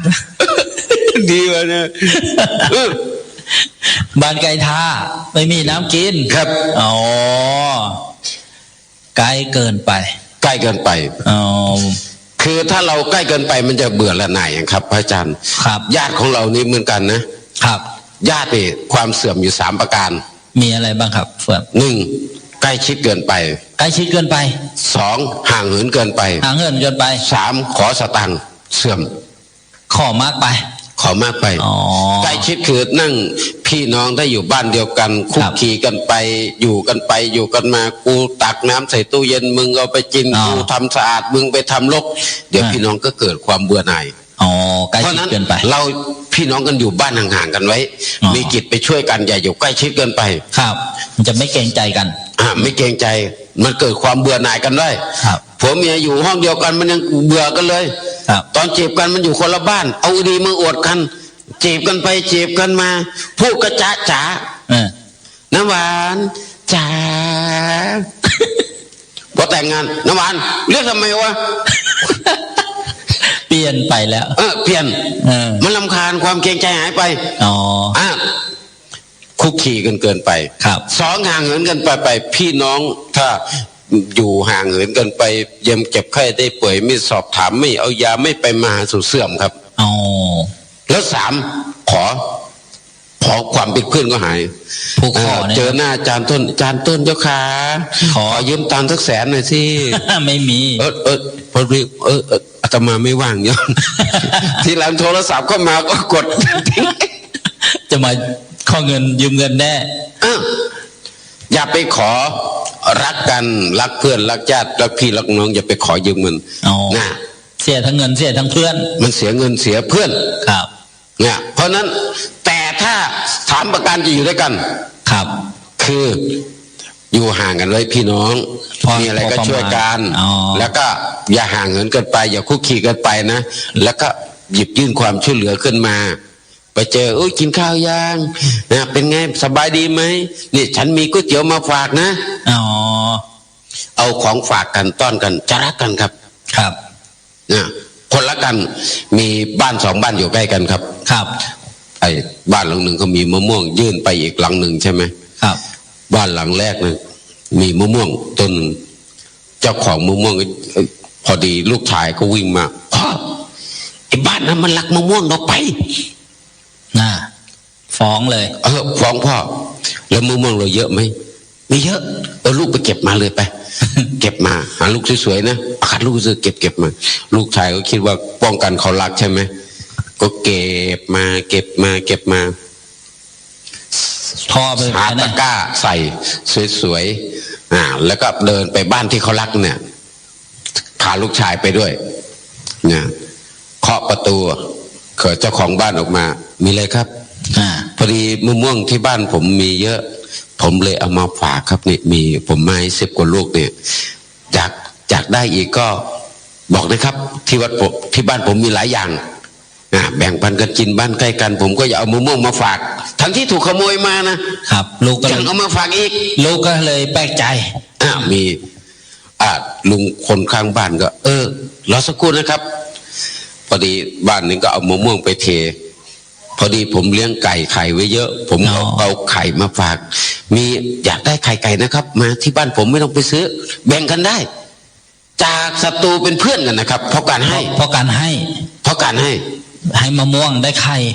ครับให้มะม่วงได้ไข่ ได้ใจครับชนะใจครับแต่ถ้าเราไปฟ้องร้องแล้วครับเป็นศัตรู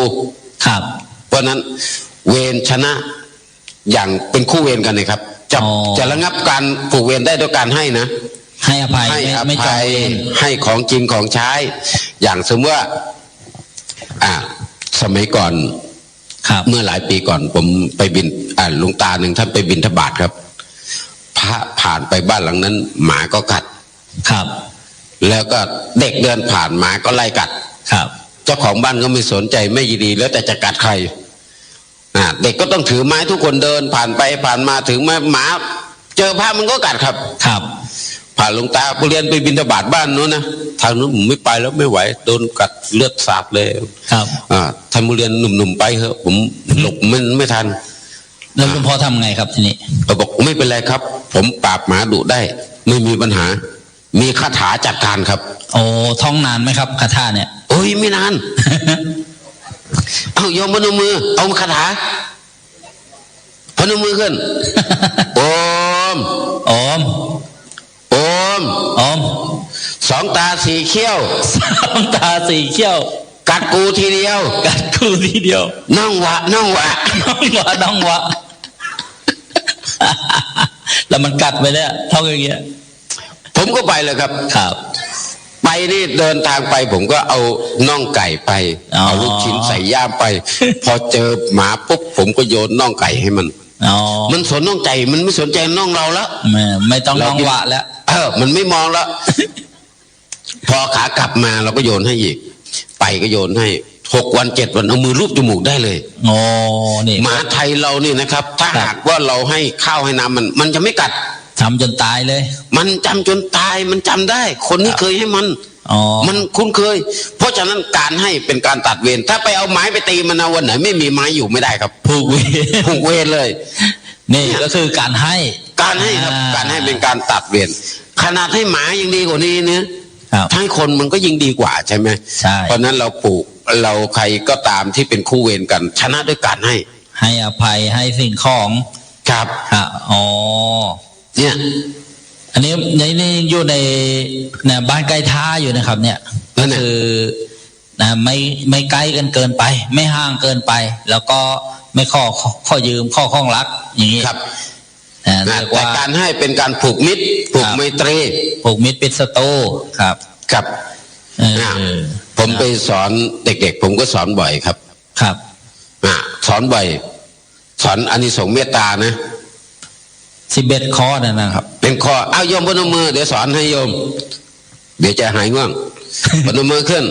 อานิสงส์เมตตา11 ประการอานิสงส์เมตตา11 ประการอานิสงส์เมตตา11 ประการอานิสงส์เมตตา11 ประการ 1. หลับเป็นสุข 1. หลับเป็นสุข 1. หลับเป็นสุข 1. หลับเป็นสุข 2. ตื่นเป็นสุข 2. ตื่นเป็นสุข 3. ไม่ฝันร้าย 3. ไม่ฝันร้าย 4. เป็นที่รักของมนุษย์ 4. เป็นที่รักของมนุษย์ 5. เป็นที่รักของอมนุษย์ 5. เป็นที่รักของอมนุษย์ 6. เทวดาคุ้มครอง 6. เทวดาคุ้มครอง 7. ยาพิษสัตราวุธ 7. ยาพิษสัตราวุธ ไฟไม่อาจทำลายได้ ไฟไม่อาจทำลายได้ 8. สมาธิเกิดเร็ว 8. สมาธิเกิดเร็ว 9. สีหน้าย่อมผ่องใส 9. สีหน้าย่อมผ่องใส 10. ไม่หลงตาย 10. ไม่หลงตาย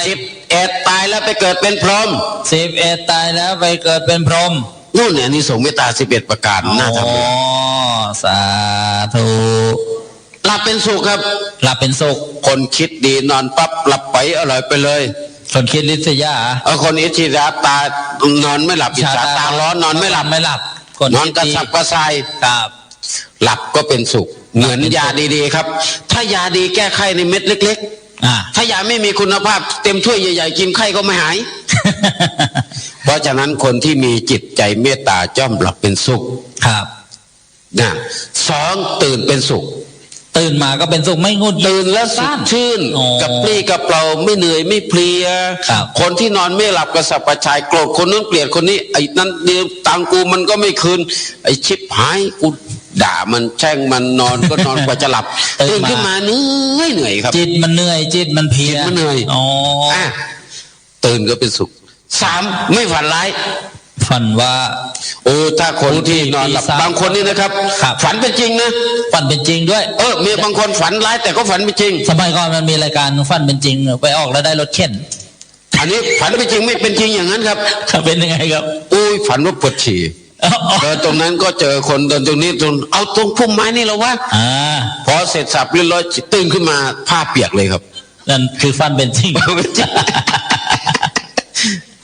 ไม่ฝันร้ายไม่ฝันร้ายเพราะสาเหตุของความฝัน4ประการ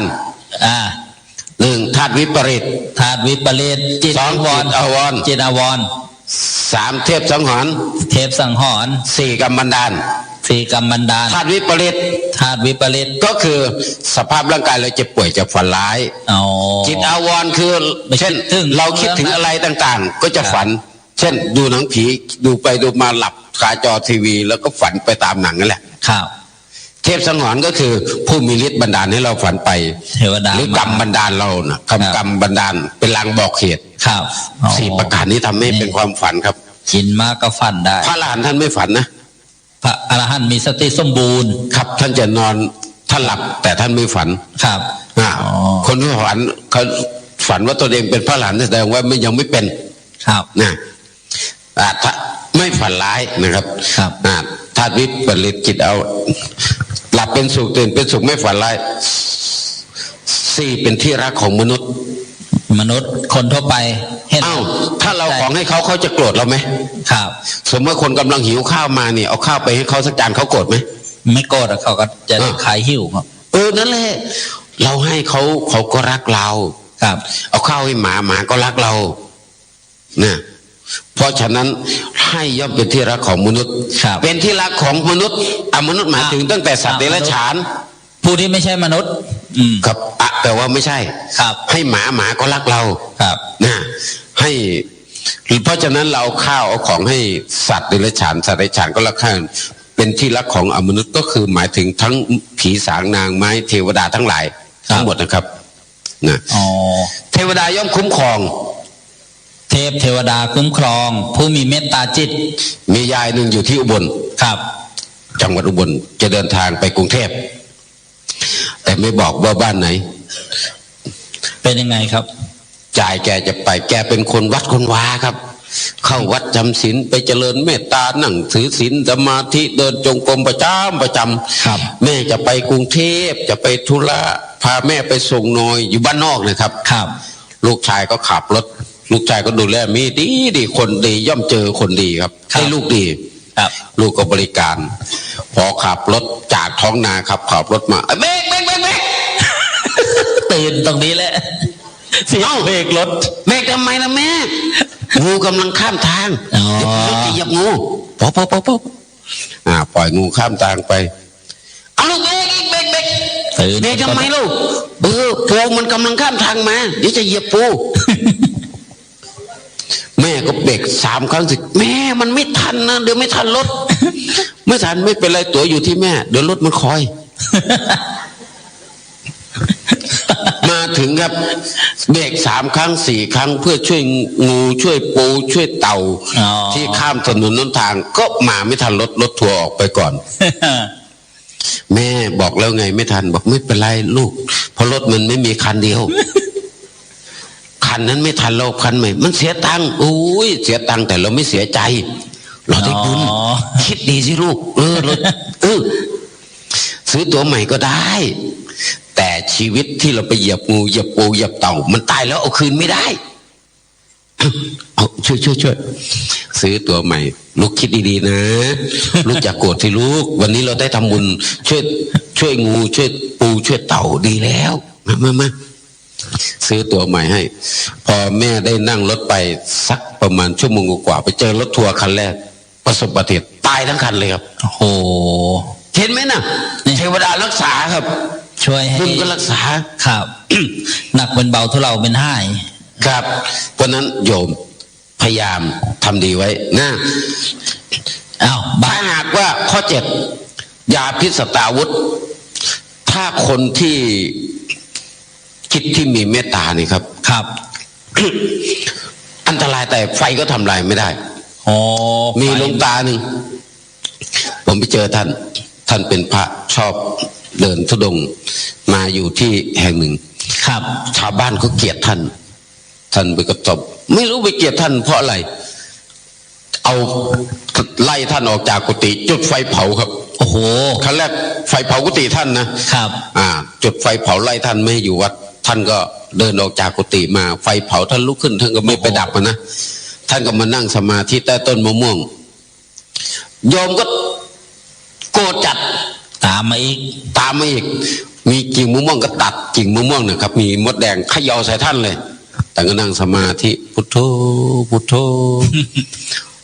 มดแดงไม่กัดท่านทุกตัวแต่ไปกัดไอ้คนเขย่าครับ ผมถามว่าหลวงพ่อลองเอามือไปแย่มดแดงมันกัดไหมตอนนี้กัดวันนั้นทำไมไม่กัดหลวงพ่อรู้ไหมบอกไม่รู้ตอนนั้นหลวงพ่อคิดอะไรกำลังแผ่เมตตาให้มันอยู่นั่นไงคนที่มีจิตเมตตาย่อมปลอดภัยอันตรายทั้งที่ภัยมาถึงตนเองยังไม่โกรธไม่เกลียดเขานั่นน่ะเมตตามันเกิดขึ้น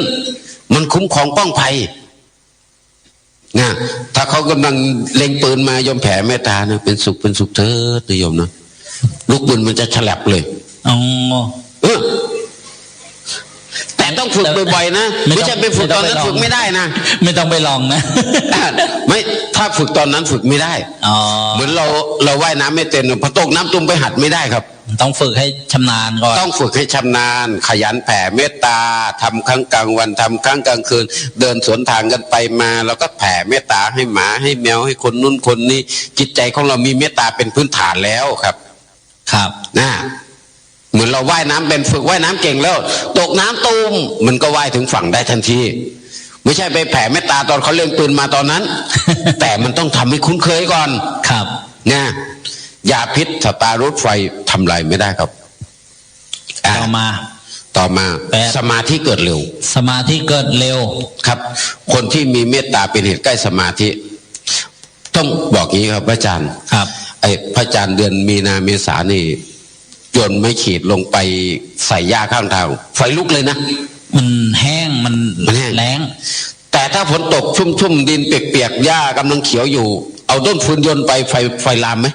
ไม่ค่อยลามมันมีแต่ไฟจะดับใช่ไหมครับจิตเมตตาก็เหมือนกันมันเกิดสมาธิง่ายเพราะมันชุ่มด้วยบุญนั่งภาวนาพุทโธพุทโธไม่กี่คำดิ่งสู่สมาธิเลยครับ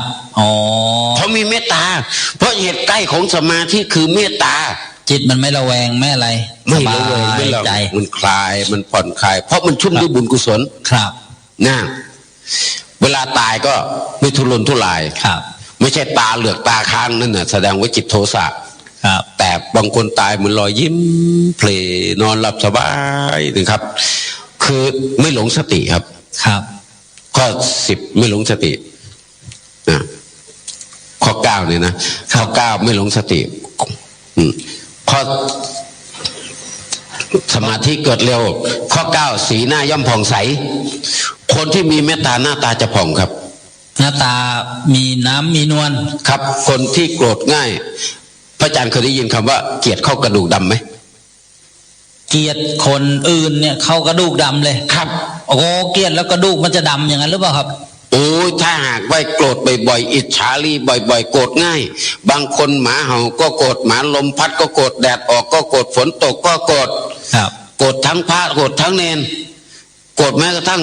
ครั้งแรกก็โกรธผู้ใหญ่บ้านโกรธอบตนึกถึงพระก็โกรธพระอีกเจออะไรก็โกรธหมดเลยพอโกรธบ่อยๆครับเวลาตายไปดูที่กระดูกเขาจะดำเขาเรียกเกลียดเข้ากระดูกดำเกลียดเข้ากระดูกดำครับแต่คนที่มีจิตเมตตาอย่างโยมมาถือศีลมาภาวนาบ่อยๆนะครับไปดูเวลาตายกระดูกจะขาวนวลบางคนสีขาวอมชมพูสีขาวอมเขียวอมนั้นไม่ใช่พระธาตุนะแต่จิตของคนเป็นกุศลมันเป็นอย่างนี้ครับครับนี่เรียกว่าเมตตาเข้ากระดูกข้าวเมตตาเข้ากระดูกนั่นน่ะนะสีหน้าย่อมผ่องใสมันจะขับมาตั้งแต่สีหน้าออกมาข้างนอกตั้งแต่ข้างในสู่ข้างนอกหน้าตาก็จะผ่องไม่ใช่หน้าดำคำเครียดจิตตชรูปรูปเกิดจากจิตครับมันตกแต่งผิวพรรณให้ผ่องใสครับเวลาตายก็ไม่ตาเหลือกตาค้าง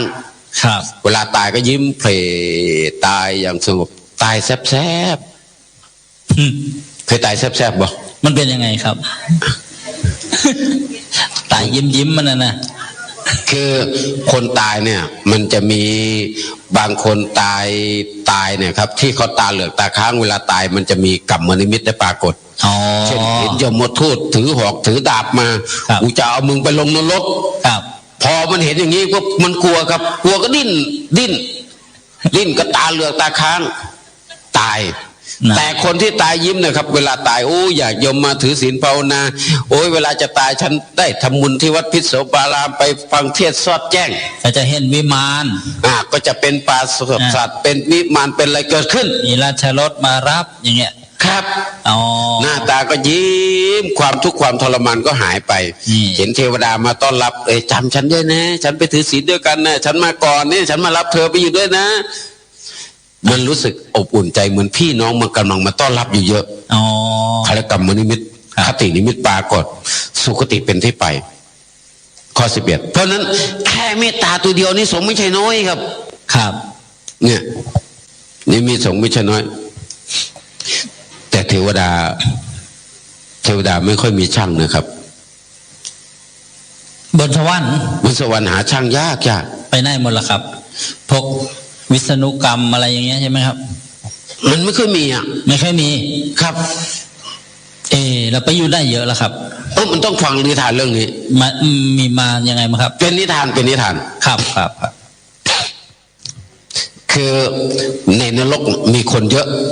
สัตว์นรกเต็มหนาแน่นเลยมันเหมือนกับข้าวสารเนี่ยครับข้าวสารที่เราใส่เข้าในหม้อใช่ไหมเวลาน้ำเดือดขึ้นมันก็ผุดขึ้นผุดลงผุดขึ้นผุดลงหนาแน่นหนาแน่นมากสัตว์นรกก็หนาแน่นอย่างนั้นน่ะแต่เทวดาว่างนานๆจะเจอสักรายหนึ่งไม่ค่อยหนาแน่นถ้ามีพระพุทธเจ้าอุบัติขึ้นในโลกมีคนมาเข้าวัดจำศีลมาภาวนาวันศีลก็เข้าวัดจำศีลทำบุญตักบาตรอยู่เป็นประจำเทวดาก็จะหนาแน่นแต่บางช่วงเนี่ยเทวดาก็ห่างไม่ค่อยมีแต่เป็นแน่นอยู่ในนรกทีนี้คนทำบุญไม่ได้ทำบุญทั้งหมด 100% บางคนทำบาปก็มี 100% ใช่ไหมบางเทวดาบางทีเทวดาหมดบุญก็ต้องลงนรกต่อครับส่วนสัตว์นรกเวลาหมดบาปจะต้องไปรับบุญต่อเพราะเขาเคยทำบุญมาแต่ตอนนั้นตกนรกก่อนต้องส่งไปสวรรค์อีกครับทีนี้การส่งนะมันมีเหวลึกกว้างมากเป็น100 กิโลครับจะส่งต่อก็ส่งลำบากส่งสวรรค์เทวดามาลงนรกก็ส่งยากส่งสัตว์นรกไปสวรรค์ก็ยากก็เลยเขาเลยเรียกประชุมระหว่างพระอินทร์กับยมพบาลมาประชุมกันหน่อยวางแผนกันเอาอย่างนี้แล้วกันนะเรามาทำสร้างสะพานดีกว่าครับสร้างสะพานเอางบประมาณสัตว์นรกครึ่งหนึ่งสวรรค์ครึ่งหนึ่งทำคนละครึ่งมีการประมูลผู้ละเมาหรือเปล่าก็ต้องมี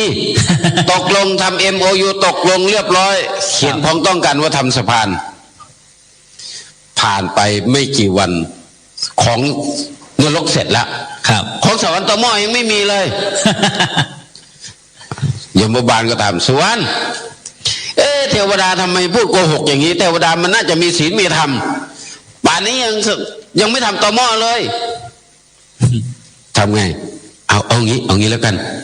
เดี๋ยววิดีโอคอลหน่อยมีโทรศัพท์มีไลน์คออีกวิดีโอคอล ฮัลโหลเนี่ยทำไมสวรรค์ยังไม่มีตะหม้อยังไม่มีสะพานเลยของนรกเสร็จแล้วนะ เมื่อไหร่จะลงมือทีล่ะเรายังหาช่างไม่ได้เลยช่างไม่ได้หมด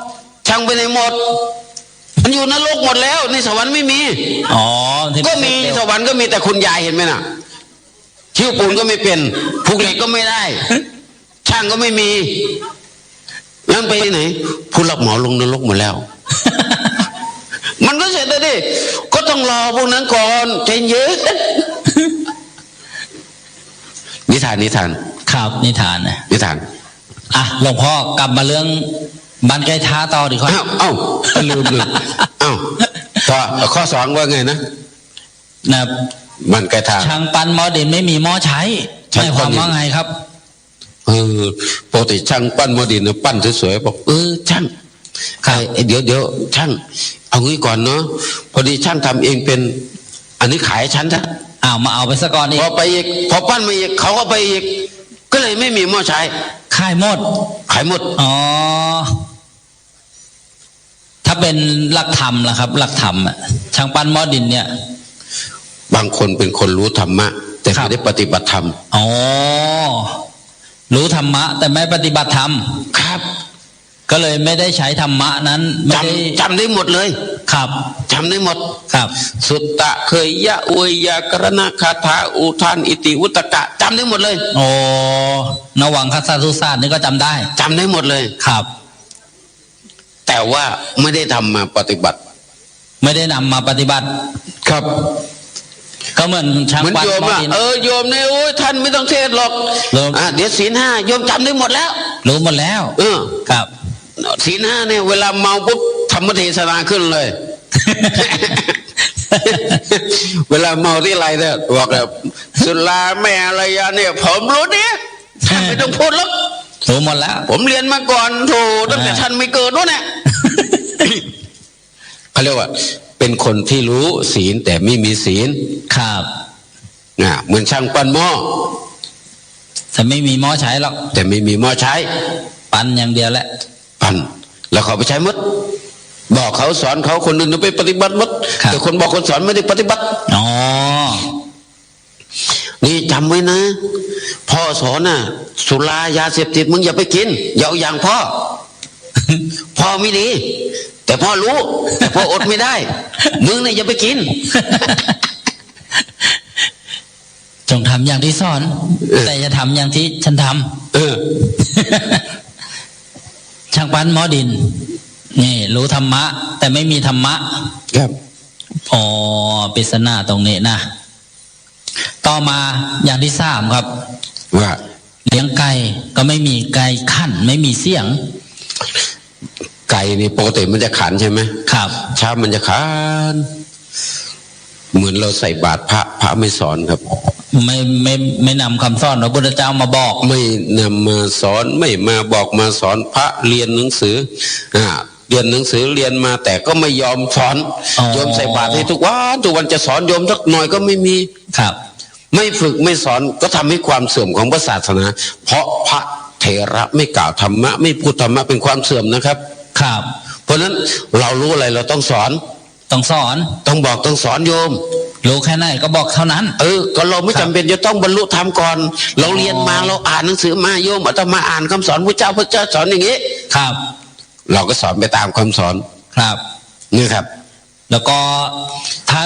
ยกตัวอย่างถ้าทำสถานีวิทยุกระจายเสียงเนี่ยก็แสดงว่าทำไก่เยอะเลยสิครับเหมือนเราเลี้ยงไก่ไว้เต็มเลยผัดกันขันทั้งคืนขัน24 ชั่วโมงขัน24 ชั่วโมงนั่นแหละเนี่ยก็เรียกว่าเลี้ยงไก่ก็คือเราทำบุญใส่บาตรให้พระไก่ก็เปรียบเหมือนพระครับพระก็ทำหน้าที่ก็คือขันคือบอกคือสอนครับคำว่าไก่ขันกันไก่มันปลุกให้ลุกรู้เวลาถ้ามาตี 3ไก่แจ้วขันแล้วตื่นสักทีสิตื่นสักทีสิไก่ต้มมือสอนตื่นสักทีเถิดไม่ใช่ว่าอยู่ก็โลกไก่เหมือนกันพระก็ปลุกโยมตื่นจากบาปอกุศลนี่ให้โยมคือขันก็คือปลุกให้โยมออกจากบาปออกจากอกุศลเรียกว่าไก่นั่นขันให้รู้อะไรบาปอย่าไปทำอ๋อนี่เลี้ยงไก่ก็ไม่มีไก่ขันครับไก่ไม่ขันไก่ต้องขันใช่ไหมครับครับต่อมาปริศนาคำทายข้อที่4ครับอยากขึ้นสวรรค์ให้ไปแก้ผ้าสิ้นในวัดเป็นยังไงโยมไปถึงก็ฉันอยากไปสวรรค์ฟังคำนี้จบโยมก็มาแก้ผ้าในวัดเต็มไปหมดเลยโอ้ยอย่างนั้นนรกจะแตกนั่นนะครับคืออย่างนี้ครับโบราณเขาจะถนอมตำราเรียนโดยเฉพาะใบลานก็คือใบไม้ชนิดหนึ่งครับต้นลานลักษณะคล้ายๆต้นตาลครับจะมีก้านยาวๆมีใบยาวก็ตัดแล้วก็จานหนังสือคำสอนพระเจ้าลงไปใส่แล้วเขาเก็บไม่เปื้อนฝุ่นทนุถนอมเอาผ้ามัดหมี่ทางอีสานเขาจะมีผ้ามัดหมี่ครับครับผ้ามัดหมี่เขาจะนิยมมาทำผ้าไหมหรือเปล่าครับท ำผ้ามัดหมี่จากผ้าหลายชนิดครับส่วนที่ดีก็ผ้าไหมเขาทำเป็นสิ้นไหมนี่นะเขาก็ทำเป็นชายผ้าตีนสิ้นเนี่ยนะครับเป็นลวดลายสวยๆงามๆลวดลายสวยๆงามๆเขาก็เอาผ้ามัดหมี่เนี่ยครับมาพันผ้าไว้เวลาอยากจะไปสวรรค์ยกพระก็มาอ่านปานาติปาตาเวรมณีสิกขาปะทังยมาติยามิเจตนาเป็นเครื่องเว้นจากการฆ่าอย่างนี้นะได้รู้คำสอนแล้วรู้จักคำสอนเนี่ยผมไปอ่านในหนังสือคัมภีร์ที่นั่นนะครับพระมาลัยอยู่ในหนังสือตัวอภิธรรมนะผมไปเรียนไปอ่านโอ้ยคำสอนดีๆนั่นน่ะเคยสวดหรือเปล่าครับหลวงพ่อผมเคยสวดในนั้นเช่นมันมีเขาบอกยังมีเป็ดหนึ่งชลวาลำบากหนักหน้าเอ้ยลำบากหนักหน้าเอ้ยเนี่ยนะพระมาลัยเขาจะมีพระมาลัยไปโปรดสัตว์นรกไปโปรดสวรรค์มาลัยหมื่นมาลัยแสนนะมาลัยหมื่นมาลัยแสนไปอ่านในตู้คัมภีร์นะครับต้องไปแก้ภาษิตต้องไปแก้ถ้าไม่แก้เขาห่อไว้ไม่แก้ไม่ได้แก้ภาษิตก็คือแก้ตรงนี้แหละเพราะเขาเอาผ้าเอาลายมัดหมี่ไปมัดหมี่ส่วนมากเป็นผ้าสิ้นของชาวบ้านผ้ามัดหมี่ไปห่อผ้าเขาเรียกว่าอยากไปสวรรค์ต้องแก้ผ้าสิ้นในวัดจึงจะรู้ว่าธรรมะเป็นอะไรครับโอ้โหแก้ตรงนี้นี่นะอันนี้คือเป็นพยากรณ์เขาจึงมีบอกว่าอัศจรรย์ใจแค่ห่างเงาๆบ่ได้ห้องนั่งบัดกระต่ายห่างแปรบัดกระแตห่างกลมๆมันยังได้นางห้อง อัศจรรย์ใจโอเข้าทานในโอสิย่อข้อตัดไก่กอพายุกอย่อข้อต่อทางไปย่างทะยาเจนตะกบแมวเป็นยังไงแปลเลยครับอัศจรรย์ใจแค่หางยาวๆบ่ได้ห้องนั่งหมายความว่าจระเข้น่ะหางยาวเอามารองนั่งไม่ได้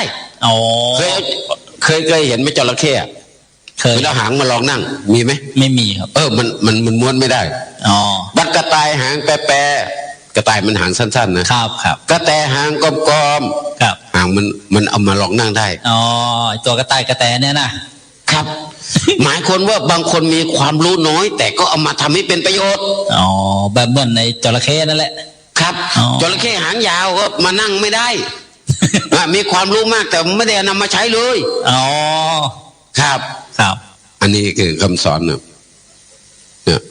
เขาเรียกว่าเป็นอย่างนี้ครับต่อมาแปลให้หน่อยนะครับแปลให้หน่อยต่อจากกระต่ายกระแตแล้วหางแปรกระแตหางก้มมันยังได้ในห้องอัศจรรย์ใจโอข้าวสารในโอสิญอทอตอดไก่ข้าวสารนี่มันกระโดดกินไก่ข้าวสารกินไก่กระโดดกินไก่ครับไก่มันต้องกินข้าวสารนี่ครับไก่ปกติไก่กินข้าวสารใช่ไหมครับทีนี้ข้าวสารมันกินไก่เนี่ยเป็นความหมายอะไรครับพยากรณ์ว่าไงเดี๋ยวนี้มันกลับกันแล้วครับกลับตลปัดครับโยมเนี่ยจะเทศพระเนี่ยจะร้องเพลงแล้วหัวดำอยากซ่อนหัวล้นอยากลำหัวดำอยากซ่อนนี่ว่าครับพระจะร้องเพลงแล้วครับมันจะเปลี่ยนกันไปแล้วทุกวันนี้นะกลับกันไปเองพระก็อยากจะร้องเพลงครับเนี่ยชนโยมนี่จะอยากจะสอนธรรมแล้วครับโอ้คารวะสอนธรรมคารวะสอนธรรมครับมันเป็นไปโลกมันกลับกันครับครับแล้วคนเวลาคารวะสอนธรรมมีคนไปฟัง 3,000 4,000 นะครับเราเทศนี่มีคนฟังเป็น100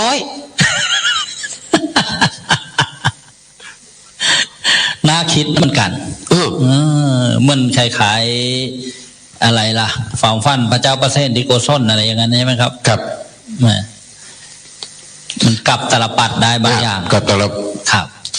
ผักอีตูต้นเตี้ยต้นต่ำใบตกกกว่าท่านฝังแน่นยังไม่จีจมดอกหากว่าท่านยังผื่นยังไม่ปิ่นปงใบไม่ความว่ายังไงพยากรณ์ข้อนี้ครับหมายความว่าต่อไปต้นไม้ต้นเล็กๆต้นน้อยๆก็จะออกดอกออกผล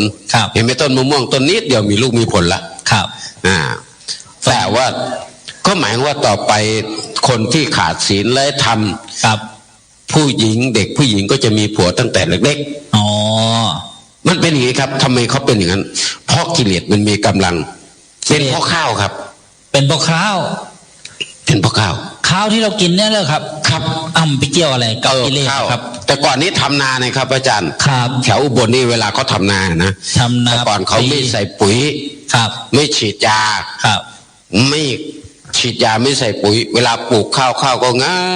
ามปลูกแบบธรรมชาติแมลงก็ไม่มากวนครับเพราะในนาข้าวจะมีรปภอยู่รปภคือรปภก็คือพวกกบพวกเขียดก็จับเพี้ยจับแมลงกินงูเวลาเพี้ยมามันก็มากินแมลงห่วงโซ่อาหารกบเขียดก็กินมันจับเพี้ยจับแมลงหมดทุกวันนี้มันฆ่ายาม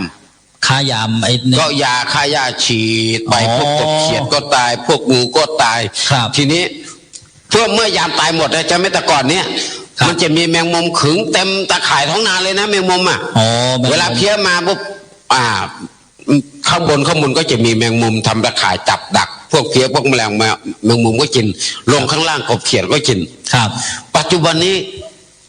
ฆ่าแมงมุมด้วยแมงมุมก็ตายไปด้วยแมงมุมก็ด้วยยาโดนยาแล้วแมลงก็ตายครับแมลงพอตายปุ๊บครับเพี้ยมันก็ลงก็ต้องฉีดยาเอามันเป็นอันตรายพืชก็ไม่งอกงามใส่ปุ๋ยเร่งปุ๋ยครับในอาหารในเนื้อก็เร่งเป็ดเร่งไก่ให้มันโตเร่งหมูให้เร็วขึ้นเร่งพืชผักยังไม่ออกดอกผลก็นำยาเร่งอย่างเช่นลำไยไม่ออกดอกก็เร่งสารให้มันออกดอกครับสารตกค้างคนไปกินครับเด็กก็โตเป็นสาวก่อนวัยควรพอมันได้ซ่านะอายุ9 ขวบประจำเดือนมาแล้วครับประจำเดือนมาแล้วโตเป็นสาวแล้วกลางคืนเนื้อสาวแตกเปี้ยแม่นอนหลับลูกสาวก็โทรคุยไลน์กินข้าวกับไลน์กินกับส้มตำเที่ยงคืนมันจะถามกันนอนหรือยังนอนยังแล้วใครตอบคิดถึงมันคิดถึงตอนเที่ยงคืนน่ะแล้วลูกสาวจีบใครก็ไม่รู้มันอยู่ตรงไหนก็ไม่ทราบนี่นะ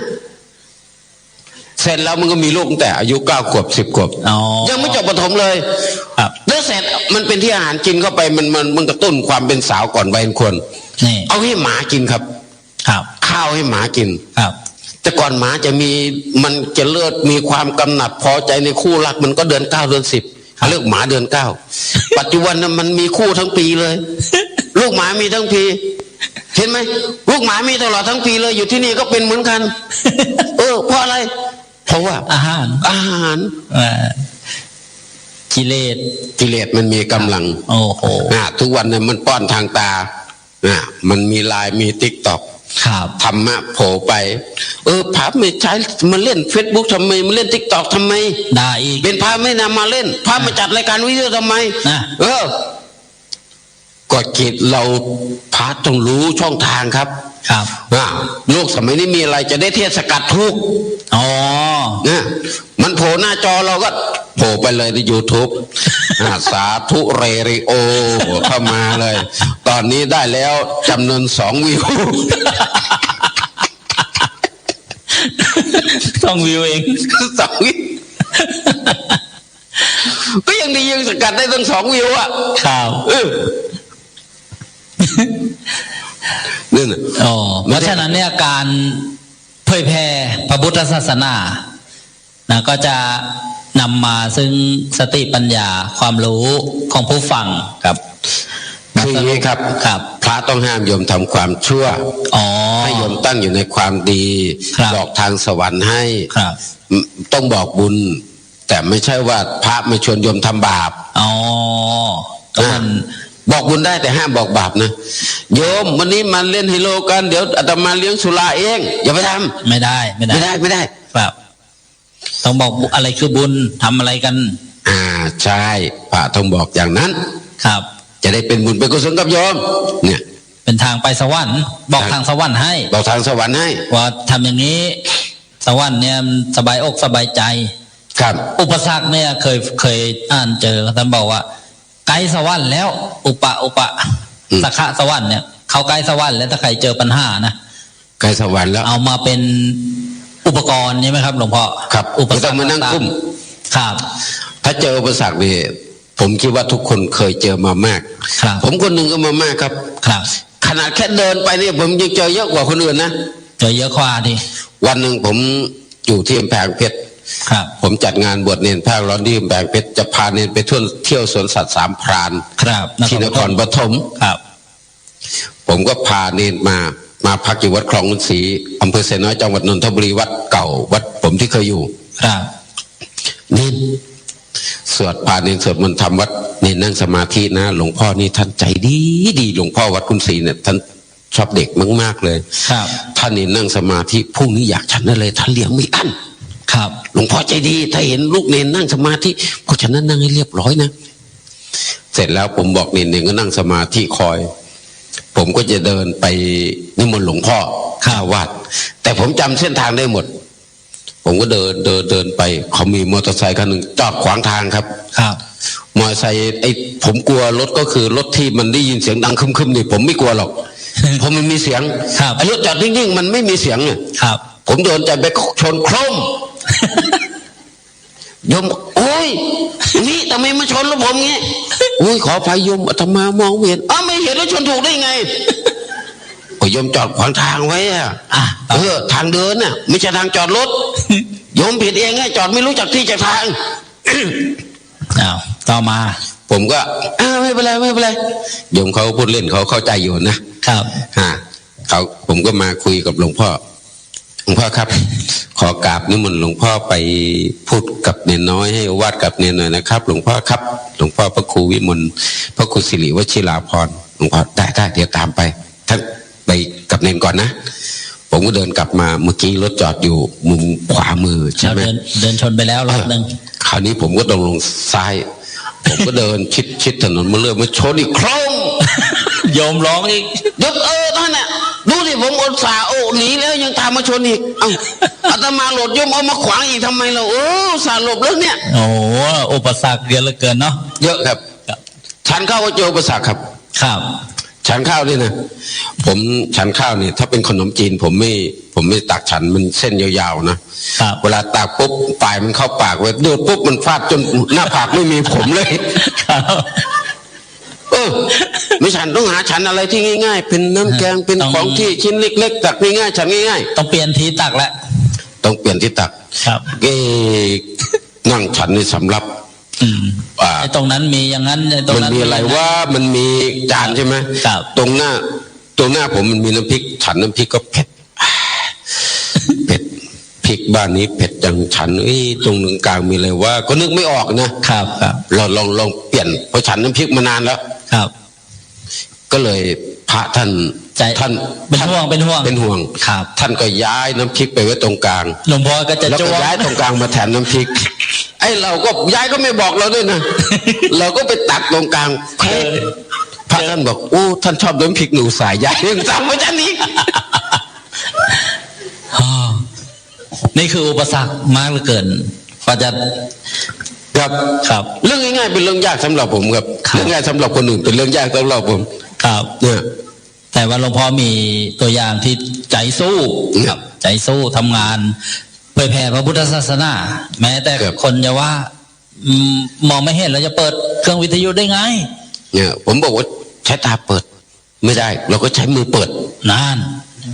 ใครเปิดวิทยุเขาใช้มือทั้งนั้นเนี่ยไม่ใช้ตาหรอกนั่นแหละใครใช้ตาเปิดแสดงว่าสำเร็จแสดงฤทธิ์ได้มีฤทธิ์แล้วนั่นแหละครับเพราะนั้นต้องใช้มือครับผมใช้มือแทนตาครับเวลาฉันข้าวส่วนมากผมไม่ได้ใช้ช้อนหรอกผมก็ตักข้าวใส่บาตรรวมๆกันแล้วมือเปิบเลยมันรู้จักชิ้นเล็กชิ้นน้อยดีไม่ผิดไม่พลาดเนี่ยเราก็ทำความเข่งหน่อยผมฉันในบาตรจริงๆไปฉันในชามไม่ถนัดหลวงพ่อครับเดี๋ยวดูเวลาแล้ว5:02 นาทีแล้วก็มาถึงสรุปที่ได้ธรรมะสากัจฉาการสนทนาธรรมตามการเวลาที่ได้ยกขึ้นเป็นนิเคปบทเบื้องต้นมาจากมงคลสูตร38ประการที่พระพุทธเจ้าทรงตรัสสอนกับเทวดานะว่ากาเลนะธรรมะสากัจฉาเอตมังคลมุตตมังแปลเป็นภาษาไทยว่าการฟังธรรมตามการเวลาเป็นมงคลอันสูงสุดและก็กาเลนะธรรมัสสวนังเอตมังคลมุตตมังซึ่งแปลว่าการฟังธรรมตามการเวลา เป็นมงคลนั้นสูงสุดเพราะฉะนั้นได้ดูเวลาแล้วก็สมควรแก่เวลาขอเมตตาหลวงพ่อบัวเรียนได้อนุโมทนาให้ญาติโยมที่ได้มาร่วมกันงานฟังเทศน์ฟังธรรมโตรงสอดแจ้งงานสืบสานปณิธานหลวงพ่อใหญ่หลวงพ่อพระราชปริยัตยากรปุณเรืองสารโทค่ำคืนวันนี้ขอหลวงพ่อเมตตาด้วยครับคือก็อยากจะให้กำลังใจกับทุกคนนะอย่าไปคิดท้อแท้ในชีวิตนะเพราะว่าอุปสรรคทั้งหลายย่อมเกิดขึ้นปัญหาต่างๆมีไว้แก้ไม่ไว้มีสำหรับกลุ่มพระสัมมาสัมพุทธเจ้าเป็นผู้มีอุดมการณ์อันสูงสุดมีปณิธานอันแน่แน่ว่าจะเปลื้องสัตว์ทั้งหลายขนสรรพสัตว์เวนยสัตว์ทั้งหลายออกจากทุกข์เราเอาพระองค์เป็นแบบอย่างแล้วเราก็เดินตามนั้นง่ายเราก็พยายามทำยากเราก็ทำเหนื่อยเราก็ทำนะแล้วก็ขี้เกียจเราก็ทำขยันเราก็ทำนะเพราะการทำดีบ่อยๆนั้นจะนำความสุขมาให้สมดังพุทธภาษิตว่าปุญญเจปุริโสกยิรากยิราเถนังปนัปปนังตันหิชั้นทังกริยตะสุโคปุญญสะอุจโยการทำดีนั้นควรทำบ่อยๆการทำบุญก็ควรทำบุญบ่อยๆทำความพอใจทำความยินดีในบุญเพราะการสั่งสมบุญนำความสุขมาให้ก็ขออนุโมทนากับทุกท่านด้วยนะสำหรับวันนี้ธรรมเทศนาวสาในอวสานในการแสดงธรรมก็ขอจบลงคงไว้แต่เพียงเท่านี้เอวังก็มีด้วยประการฉนี้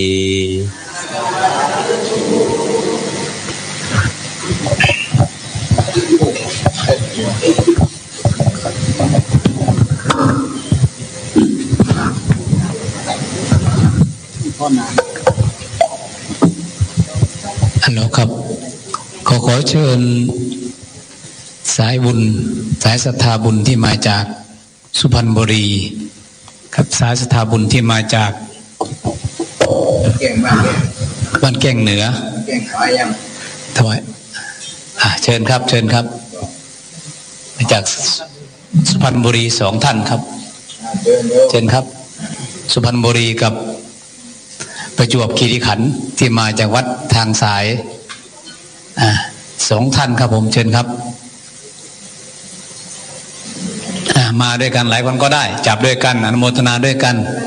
เป็นคณะบุญสายบุญเชิญครับมาพร้อมกันเดี๋ยวรอกันก่อนครับรอก่อนพร้อมกันพร้อมนะครับมาจับด้วยกันจับข้อต่อแขน1 2 3สาธุอนุโมทามิเนปพานะปัจจโยตุก็กราบขอบพระคุณหลวงพ่อบัวเรียนพระอาจารย์สรายุทธที่ได้ให้ความรู้ให้สารธรรมเป็นธรรมทานแก่ญาติโยมผู้เป็นสายบุญสายศรัทธาที่มาให้กำลังใจสถานีวิทยุพระพุทธศาสนาวัดพิสุโสภารามขอกราบขอบคุณเป็นอย่างจริงครับผมขอให้หลวงพ่อและพระอาจารย์ได้เป็นร่มโพร่มไทรเป็นกำลังจิตกำลังใจเป็นที่พึ่งของญาติโยมต่อไปครับกราบขอบคุณครับต่อไปตั้งใจรับพร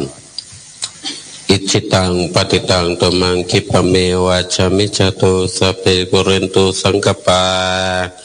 จันโทปนะระโสยถามณิโชติระโสยถาสัพพิติโยวิวัชชันตุสัพพะโรโควินาศตุมาเตภวัตวันตรายโยสุขีติกายุโกภวะอภิวาทนาสิลิสเนจังวุฒาปัจจายโนจัตตารโธรรมวา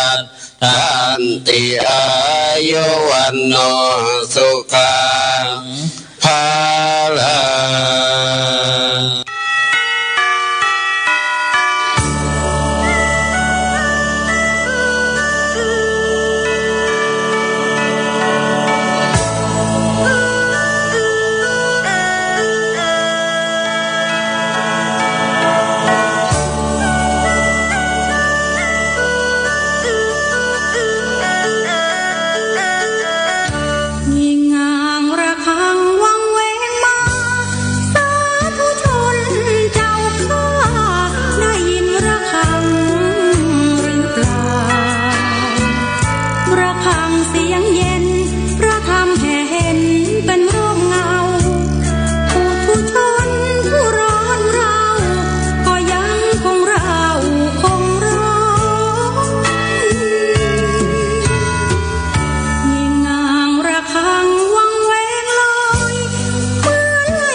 เวลา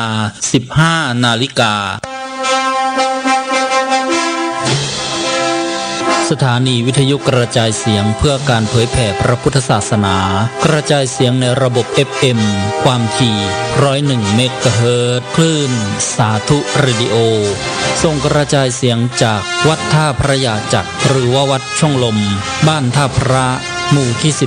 12 ตำบลอู่ทองอำเภออู่ทองจังหวัดสุพรรณบุรีหมายเลขโทรศัพท์ 06259592123 ส่งกระจายเสียงตลอด 24 ชั่วโมง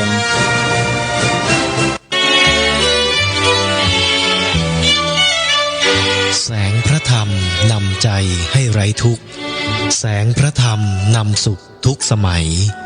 แสงพระธรรมส่องสว่างกลางดวงใจแสงพระธรรมนำจิตให้สงบเย็น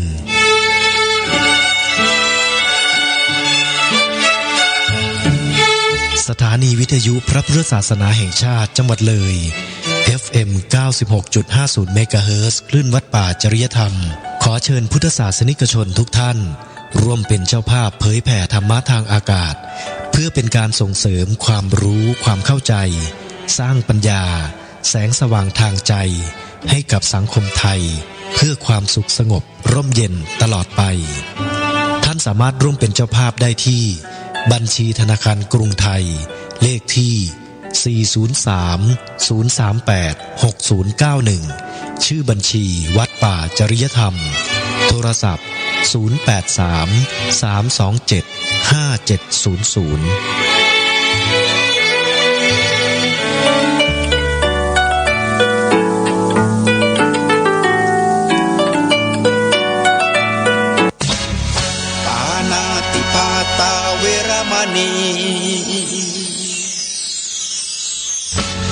อธินาทานา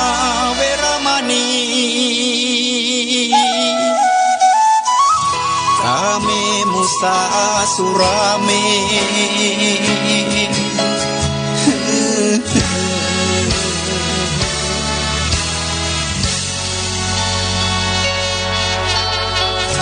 ศีลคือข้อห้ามธรรมคือรวมพลังชาวพุทธคู่วิกฤตศรัทธา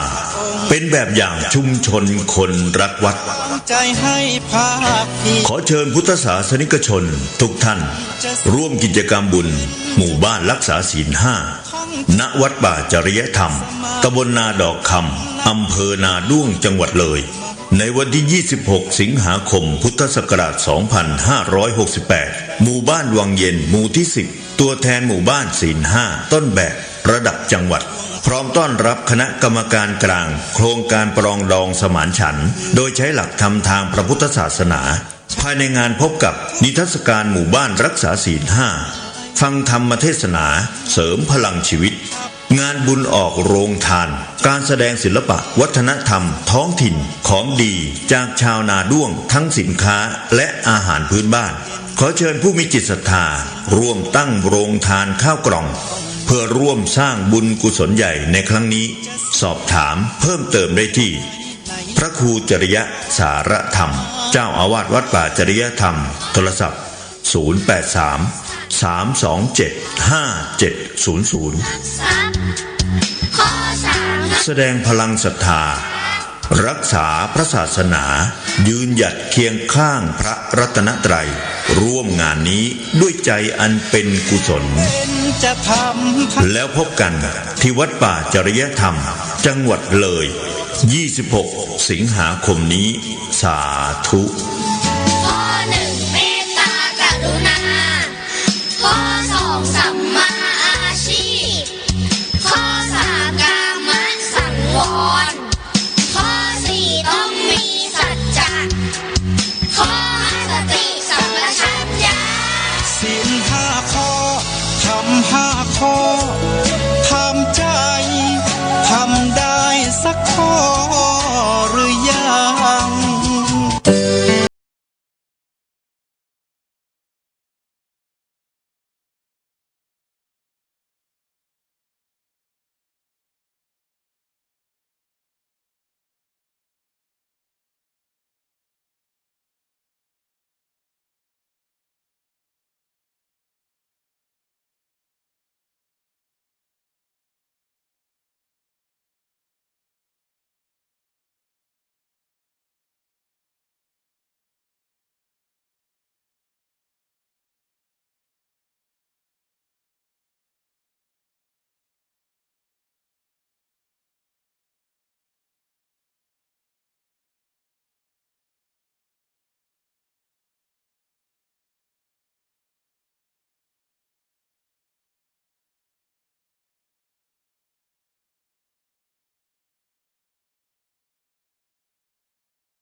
สะพานสองหมายปองให้ท่านทำดี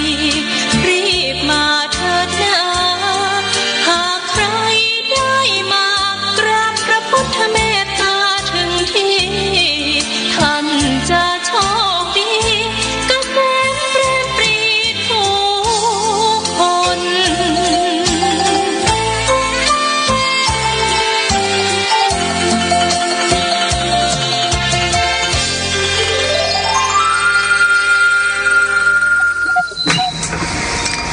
ขอนอบน้อมแด่พระรัตนตรัยก็ถวายความเคารพแด่พระเถรานุเถระทุกรูปเจริญพรญาติโยมท่านสาธุชนทุกท่านรายการเสียงธรรมจากวัดป่าสะพานสองซึ่งดำเนินรายการโดยอาตมาภาพพระธิการบัวเรียนพุทธสโลผู้อำนวยการสถานีวิทยุแสงธรรมสองใจ FM 95.75 เมกะเฮิรตซ์ออกอากาศจากวัดป่าสะพานสองตำบลวังประจบอำเภอเมืองจังหวัดตากแล้วก็พร้อมกับสถานีวิทยุอีกหลายสถานีเช่นวัดหนองกายอำเภอแม่แตงจังหวัดเชียงใหม่วัดศรีดมเมืองอำเภอวังสะพุงจังหวัดเลยวัดป่าจริยธรรมอำเภอนาด้วงจังหวัดเลยวัดสามชุกอำเภอสามชุกจังหวัดสุพรรณบุรีสาธุเรริโอวัดท่าพระยาเจ้าทองสุพรรณบุรีสถานีวิทยุวัดตามมะลังสีวัดตรงไม่งามวัดนาล้อมวัดทางสายจังหวัดประจวบคีรีขันธ์เป็นประจำทุกวันทุกเสาร์อาทิตย์ก็มีบาสิการร่วมรายการก็คือคุณณัฐฤตาตุ้มทองก็ขอเจริญพรขอนอบน้อมแด่พระรัตนตรัยขอกราบนมัสการพระเดชพระคุณหลวงพ่อด้วยความเคารพเป็นอย่างยิ่งเจ้าค่ะและขอกราบนมัสการพระเถรา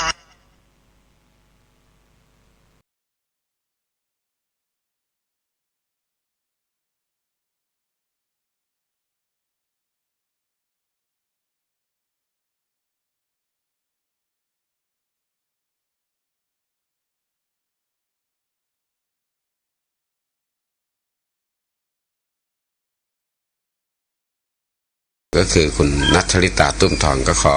เจริญพรขอนอบน้อม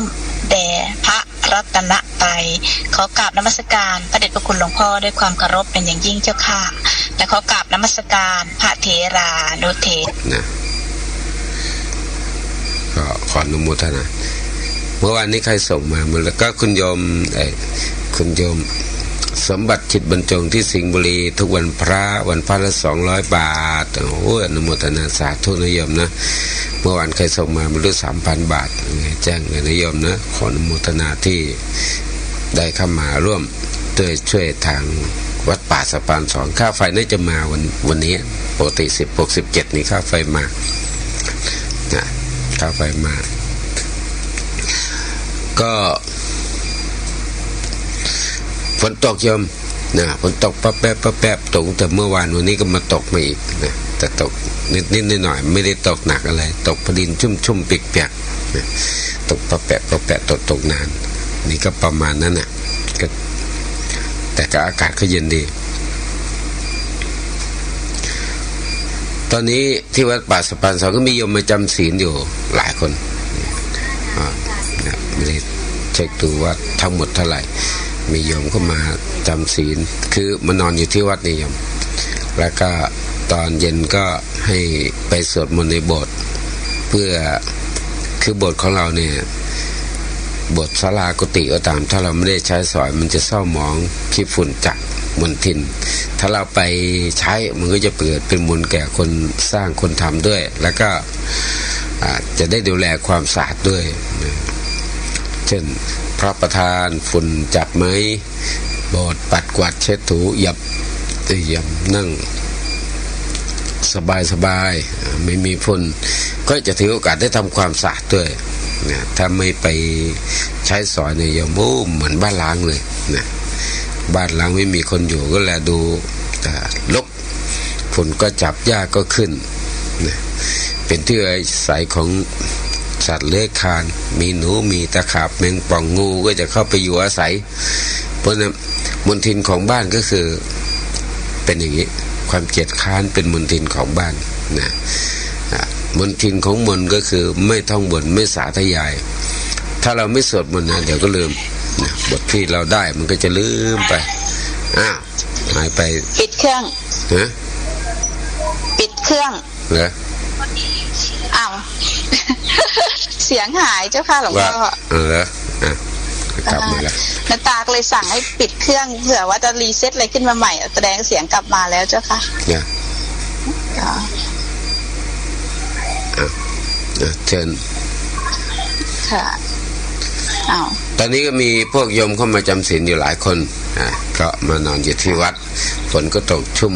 อากาศก็เย็นสบายโยมก็มานอนอยู่ที่วัดที่ศาลาวัดนี่แหละแล้วก็ตอนเย็นก็สวดมนต์ในโบสถ์ตอนเช้าก็สวดมนต์ในศาลาเพื่อจะได้ดูแลความสะอาดด้วยปัดกวาดความสะอาดแล้วก็จะเป็นบรรยากาศคงจะดีนะเจ้าค่ะหลวงพ่อดีอากาศมันเย็นสบายลมเย็นฝนตกไหมวันนี้อะค่ะตกแต่ว่าตกแปล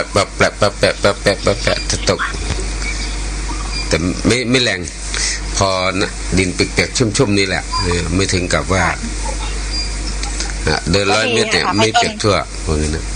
ทำให้ต้นไม้ฮะอุดมสมบูรณ์ฮะแต่ที่น้าตาอยู่ที่นนทบุรีนี่ตกหนักมากหนักเป็นชั่วโมงเลยนะแล้วก็ความเดือดร้อนก็คือปรากฏแถวเซ็นทรัลแจ้งหรือว่าอะไรเนี่ยก็น้ำท่วงระบายแทบไม่ทันนะฮะคนกรุงเทพนี่ไม่ได้ต้องการเลยนะหรอกว่าน้ำฝนเจ้าค่ะคือดินฟ้าอากาศมันไม่มีใจหรอกแต่ว่ามันก็ไม่รู้ทำไมถึงไปชอบไปตกเต็มในเมืองในกรุงเทพแล้วที่ท้องนาที่เขาต้องการน้ำบางแห่งมันแล้งน้ำไม่มีในนาเลยนั่งสูบกันฝนร้องตึงแต่เขายังสูบน้ำใส่นาอยู่เงี้ยมันน่าจะมาตกนะใช่ค่ะแต่ไม่ตกใจไม่มีแล้วค่ะแล้วเมื่อคืนเนี่ยน่าจะตาได้ดูเรื่องราวของประวัติของบุคคลคนหนึ่งที่เขาถูกทำนายว่าเขาจะอดน้ำตายใช่ไหมหลวงพ่อเนี่ยลองให้ฟังดิโอ้พออ่านแล้วก็สลดสังเวชใจมากๆเลยก็เกิดเมื่อทั้งดึกดำบรรพ์นะฮะหลวงพ่อทั้งดึกดำบรรพ์แต่เป็นประวัติที่เหมือนถูกจารึกไว้ในพระไตรปิฎกนะว่ามีพระราชาที่มีเดชานุภาพมากนะปกครองไพร่ฟ้าอย่างมีความสุขเลยแล้วท่านได้ประสูติพระราชกุมารพอครั้งพุทธกาลพอสมัยนั้นพอประสูติพระราชกุมารเขาก็จะต้องมีโหรใช่ไหมฮะหลวงพ่อมาทำนายทายทักเป็นทุกยุคทุกสมัยหรือเปล่าจ้าหลวงพ่อก็สมัยก็เป็นทุกยุคทุกสมัยถ้าเกี่ยวกับพระโอรสพระธิดาที่เกิดในสำนักแห่งพระราชวังก็เขาจะต้องเอามาดูแล้วโหรเขาจะต้องศึกษามาอย่างดีไม่ใช่มั่วๆไปนะแล้วสมมติค่อนข้างแม่นด้วยนะนั่นน่ะสินะโหรมาตรวจดูแล้วโอ้พระราชกุมารนี่มีบุญญาธิการมากนะแต่มีเรื่องที่จะเกิดเหตุกับพระราชกุมารนะคือพระราชกุมารนี่จะอดน้ำตายค่ะหลวงพ่อโอ้จะเป็นไปได้ไหมเนี่ยจะสวรรคตด้วยเพราะสิ้นพระชนด้วยเพราะไม่มีน้ำดื่มใช่จะอดน้ำอดน้ำทางนี้พระราชาต้องวางแผนจัดการน่ะระบบชนประทานต้องให้สมบูรณ์เลยเนาะใช่ทุกหัวมุมมองหัวมุมเมืองใช่ไหมนะขุดสระนะแล้วก็ตรงทางไหนเนี่ยต้องมีที่มีตั้งประดับมีน้ำดื่มที่สะอาดนะที่สวยงามเป็นตามซุ้มต่างๆทุกซอกทุกมุมนะเพื่อพระราชโอรสเนี่ยไปทางไหนจะไม่ได้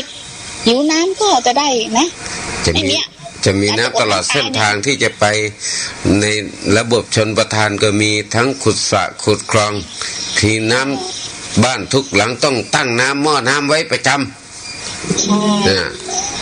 คือใครผ่านเด่นๆทำซุ้มสวยงามเลยคือประชาชนทุกคนนี่เวลา หน้าบ้านจะต้องมีหม้อน้ำต้อนรับคนที่สัญจรเดินทางไปมาจะได้มีดื่มกินตลอดทุกหมู่บ้านทุกหลังคาเรือนโอ้ยท่านมองกันไกลแบบคือไม่ประมาทนะคะหลวงพ่อไม่ประมาทจะไม่ประมาทนะแต่พระราชกุมารก็เติบโตด้วยการศึกษาเล่าเรียนรูปงามนะไปไหนคนก็เอาอกเอาใจนอบน้อมสรรเสริญใช่ไหมหลวงพ่อเป็นผู้มีบุญบารมีโอ้ยเครื่องประดับประดาเครื่องทรงช้างมีนางกำนันมีทหารก็มีบุญใหญ่นะหลวงพ่อใช่ไหมโอ้โหแต่วันหนึ่งเมื่อพระราชกุมารนี้ได้โตนะก็ออกประพาสนะไปตามเยี่ยมราษฎรว่างั้นนะคะนะพวกทหารพวกนางกำนันนี่ก็เสด็จตามกันเป็นขบวนไงฮะเจ้าค่ะมีแต่คนสรรเสริญมีความเคารพมีคนยกย่องแต่มีวันหนึ่งนะคะในท่านที่เส้นทางที่ท่านเสด็จไปเนี่ยมีพระปัจเจกพุทธเจ้าเจ้าค่ะคือหมายถึงพระอรหันต์องค์หนึ่งท่านพระปัจเจกพุทธเจ้าคือพระอรหันต์ที่ตรัสรู้เองแต่ไม่ได้ประกาศพระศาสนาได้มาเดินบิณฑบาตด้วยอาการสำรวมเรียบคือดูแล้วน่าเลื่อมใสเนี่ยทีเนี้ยชาวบ้านก็แห่มาใส่บาตรมานอบน้อมไหว้ใช่ไหมคะด้วยกริยาที่มารยาทเรียบร้อยของชาวบ้านคือชาวบ้านเขาให้ความเคารพศรัทธาเพราะท่านประพฤติปฏิบัติชอบแล้วก็เป็นพระอรหันต์ใครๆเห็นแล้วก็อดที่จะไหว้ไม่ได้มีอะไรของดีๆที่ในบ้านมีก็อยากจะมาทำบุญใส่บาตรว่าเงินเถอะใช่บางคนถึงยอมบวชเลยนะหันไปมองเนี่ยก็ทิ้งเลยนะทิ้งพระราชกุมารหันไปนอบน้อมไหว้กราบใช่ไหมคะข้าทาสบริวารเห็นพระปัจเจกพุทธเจ้าท่านมาบิณฑบาตทุกคนก็รีบยกมือไหว้หันไปมองแสดงความเคารพใช่นะด้วยความจริงใจด้วยที่เขาทำเหล่านั้นเนี่ยพระราชกุมารเห็นโอเวนะไม่ได้มองเห็นว่าทำไมคนเบี่ยงเบนความสนใจเราหันไปเห็นพระปัจเจกพุทธเจ้าก็เลยที่จะเกิดความโสมนัสปิติเหมือนความทหารเนี่ยความโกรธเลยทีนี้อะไรวะมันเป็นใครมาไม่แสดงเคารพเราแทนที่จะเจอเราแสดงความเคารพแต่กลับไปเฉยกับเราอีกเนี่ยหันไปสนใจพระปัจเจกพุทธเจ้าก็ลงจากพญาช้างนี่นะไปได้บึ้มคือเหมือนคนเคยเป็นใหญ่มีอำนาจใช่ไหมหลวงพ่อใช่คือคนเคยถูกนอบน้อมโดยฝ่ายเดียวไม่เคยมีใครเพิกเฉยนะแสดงความเคารพแต่ยังมีคนเหนือกว่าเรามันผิดปกติอะใช่แล้วบุคคลนั้นก็มาได้เดินเท้าเปล่ามาด้วยมีบาตรรองเท้าก็ไม่ใส่จีวรก็เก่าๆแม้ทำไมคนมันถึงแสดงนับถือขนาดนั้นอะไรเงี้ยใช่ก็เลยไปได้ไม่ได้พูดจาอะไรเลยนะแล้วก็คว้าบาตรได้ทุ่มเลยค่ะหลวงพ่อแล้วก็ได้กล่าวตำหนิติเตียนพระปัจเจกพุทธเจ้านั่นทุ่มเอาบาตรได้ทุ่มลงไปแล้วก็เอาเท้านี่กระทืบพวกบาตรแล้วก็พระกยาอาหารที่ชาวบ้านใส่นะแต่พระปัจเจกพุทธเจ้าได้ทรงเห็นนี่ท่านได้เกิดความเมตตานะคือว่าพระกุมารได้ทำกรรมหนักพระหลานท่านโกรธใครไม่เป็นอยู่แล้วเชื้อความโกรธไม่มีไงแต่เชื้อความเมตตามันมีมากเหมือนแต่ว่าความโกรธไม่เกิดขึ้นไงเพราะเชื้อความโกรธมันหมดแล้วมันแห้งจากหัวใจหมดแล้วแต่จะมีความเมตตาว่าพระราชกุมารเนี่ยได้ทำท่านได้ใช้คำว่าได้ชิบหายซะแล้วนะคำว่าชิบหายแปลว่าความเสื่อม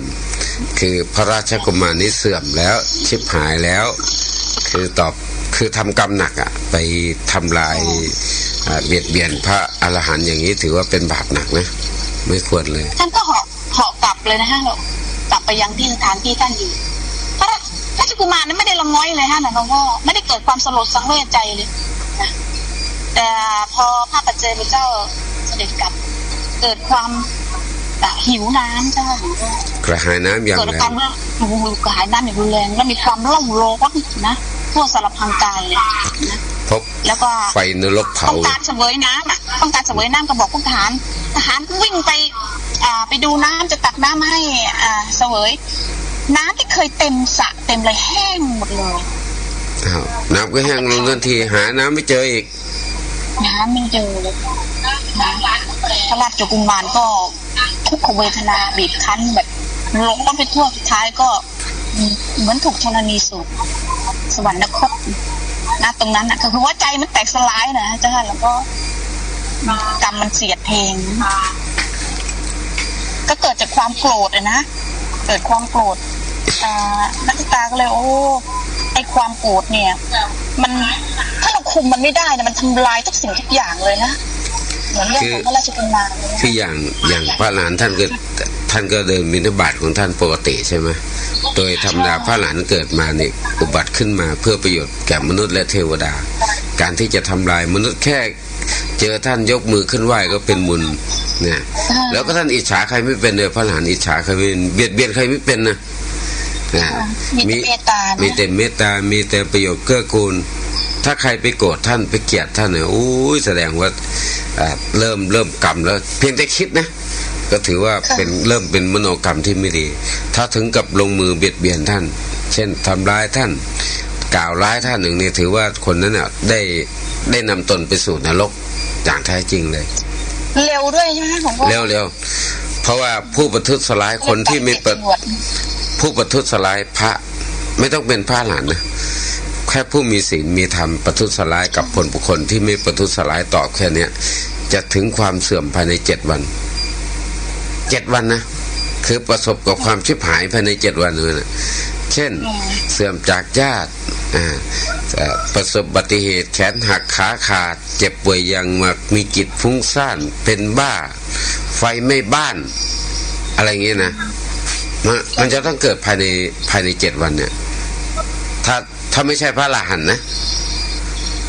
จะให้ผลภายใน7 วันเหมือนใครที่กล่าวร้ายไม่ใช่ทำร้ายนะแค่กล่าวร้ายนะว่าร้ายท่านประทุษร้ายท่านเบียดเบียนท่านด้วยวาจาเนี่ย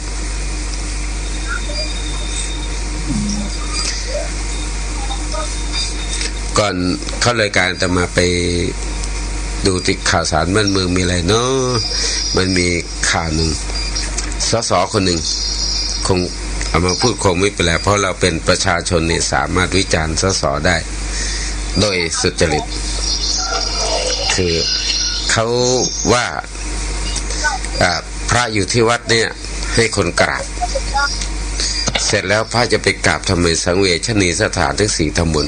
ไปกราบอะไรมันจะเกิดประโยชน์อะไรไปเสียเวลาเสียงบประมาณเสียข้าวเสียของเสียเงินเสียทองแล้วเรียนมาทำไมไม่รู้ว่าอะไรควรไม่ควรแล้วก็ว่าในรัฐสภาได้นะในรัฐสภาเขาประชุมเพื่องบประมาณเขาว่าพระน่าจะคิดได้น่าจะคิดเป็นเขาบอกไม่น่าจะไปกราบอะไรหรอกอยู่ที่วัดก็เขาชาวบ้านก็กราบจะกราบอะไรก็กราบไปดิทำไมต้องไปให้เสียเงินเสียทองขึ้นเครื่องบินไป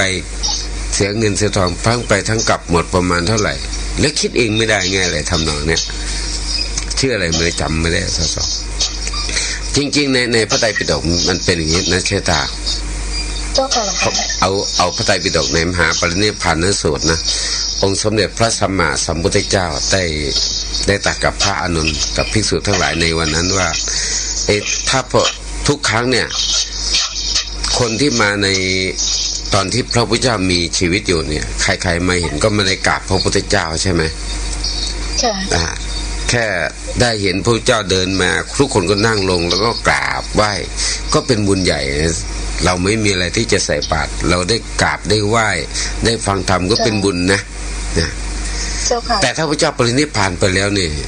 บุคคลเหล่านี้เคยคิดถึงพระองค์เขาจะทำยังไงเอาภาษาบ้านเราพระเจ้าบอกตัดผ้าอานนท์ดูก่อนอานนท์พุทธบริษัททั้งหลายคือภิกษุณีบาศกบาสิกาเมื่อนึกถึงเราเนี่ยหลังจากที่เราล่วงไปแล้วให้ไปสถานทั้ง4 ตำบลคือ 1ที่ประสูติตอนนี้อยู่ที่ลุมพินีประเทศเนปาล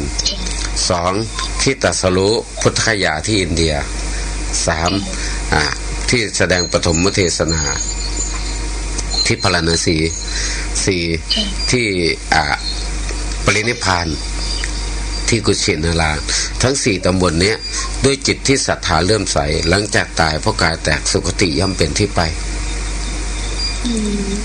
แต่มีสสคนหนึ่งบอกว่าไม่ควรไปเสียงบประมาณเสียเงินเสียทองอันนี้คนถ้าพูดง่ายๆคนขวางทำใช่ไหมหลวงพ่อ คนขวางทำไม่รู้เขาเดี๋ยวนี้เขางบเกี่ยวอะไรพระเขาก็จะให้ตัดงบเงินเดือนของพระเจ้าวาดจะมีเขาก็เสนอให้ตัดเงินเดือนของพระเงินเดือนเจ้าวาดนี่ 1,800 บาท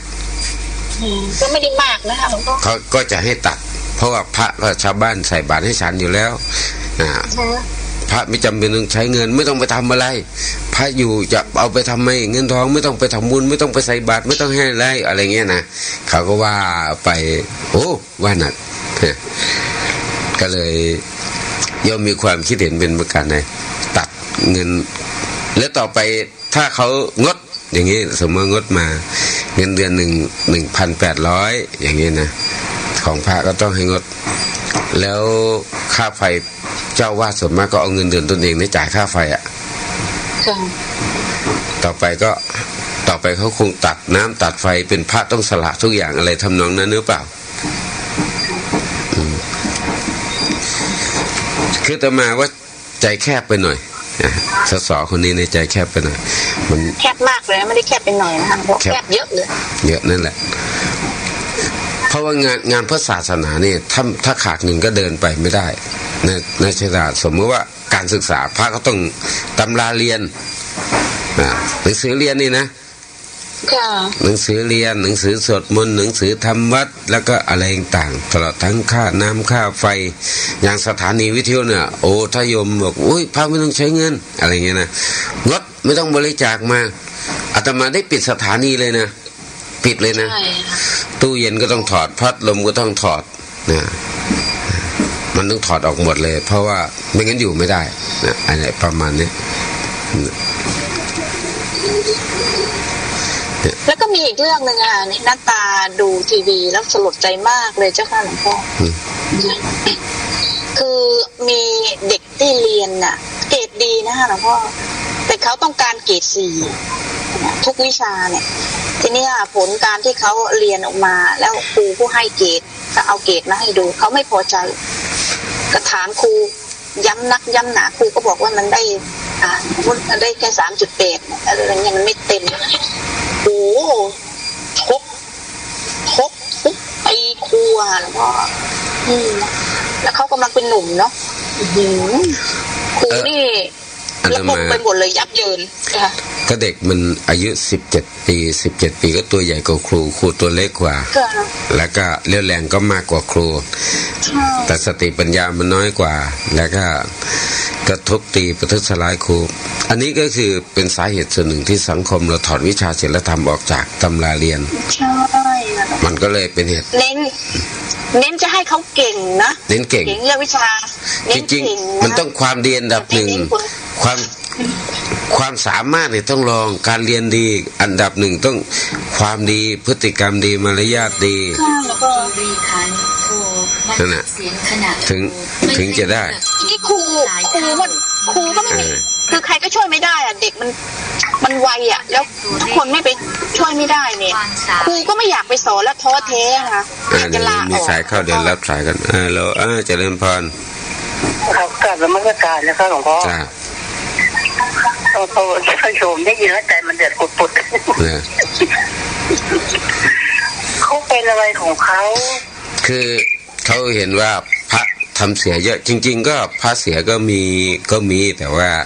พระที่มันเรื่องของพระนี่เขาเอามาพูดในรัฐสภาสสนะเห็นว่าพระทำไม่ดีแล้วเขาก็เลยจะให้ตัดเงินเดือนพระตัดนิจพัฒน์ตัดอนุนออกตัดอันนี้ออกงบประมาณต่อไปไม่พระเขาจะควบคุมพระหมดแล้วต่อไปเนี่ยไฟหน้าจอรีลงทำไมอยู่ที่ไหนเนาะอยู่ตรงนี้ทำไม่เลือกต่อไปแล้วเนี่ยพรรคประชาชน ชื่ออะไรไม่รู้แต่ว่าจำได้เป็นพรรคประชาชนก็พูดในรัฐสภาก็ทำต่อไปเจ้าค่ะหลวงพ่อไม่เป็นไรแต่เจ้าค่ะเสียงนกเสียงกาไม่เราก็เล่าสู่กันฟังว่าเหตุการณ์เนื่องจากว่ามันก็มาปัจจุบันนี้มันก็มาถึงระดับนี้แล้วแต่ด้วยนะพะเนี่ยอารมณ์ไม่ดีจ้านะแต่ก็มาตรการค่ะหลวงพ่อพูดต่อไปค่ะพูดต่อไปคือเป็นพรรคประชาชนพรรคประชาชนเขาฮัลโหลเจ้าค่ะหลวงพ่อฟังอยู่คือเขาว่าพระเมื่อมีเงินก็เลยทำให้พระนี่ละเมิดศีลออกนอกลูกนอกทางใช้เงินมากเผื่อญาติโยมก็บำรุงเกินแล้วก็ทำให้พระนี่มีกิเลสมีอะไรมากมายแล้วก็เลยทำผิดกันเพราะนั้นถ้าพระไม่มีเงินก็โอกาสที่จะเป็นอย่างนี้มันก็ไม่เกิดขึ้นนะเขาเลยอยากให้ตัดเรื่องนิจพัฒน์ออกตัดสมณศักดิ์ออกให้ไม่ต้องให้พระมียศมีสมณศักดิ์พระบวชออกมาก็ต้องทิ้งหมดทุกสิ่งทุกอย่างอะไรประมาณนั้นตอนนี้หน้าค่อยให้สท่านนี้มาบวชนะหลวงพ่อไม่ต้องมีคนถวายปัจจัยไม่ต้องอะไรนะให้สท่านนี้มาบวชจะได้รู้ว่าวิถีชีวิตของพระคุณเจ้าเนี่ยนะต้องดำรงตนอย่างไรต้องอดทนแค่ไหนนะเลื่อนขึ้นฮัลโหลเจริญพรอาจารย์ว่าจะได้อาจารย์มาพูดแบบนี้ผมเรียนแค่ป .4 ยังนึกดีเลยครับเนี่ยสเขาเรียนจบอะไรเนาะพวกนี้ก็จะเป็นนักเรียนนอกแหละส่วนมากก็จะเป็นนักเรียนนอกเพราะเขาเอาความคิดแบบฝรั่งเข้ามาใส่ทำให้ศรัทธาถ้าพูดเด็กนี้เราน่าศรัทธาเสื่อมไปเยอะครับผมเรียนแค่ป .4 ยังคิดดีเลยครับคิดดีได้ใช่ไหมครับถ้าไม่ได้เรียนจบปริญญามันเข้านั่นแหละครับนมัสการหน้าจอรีลง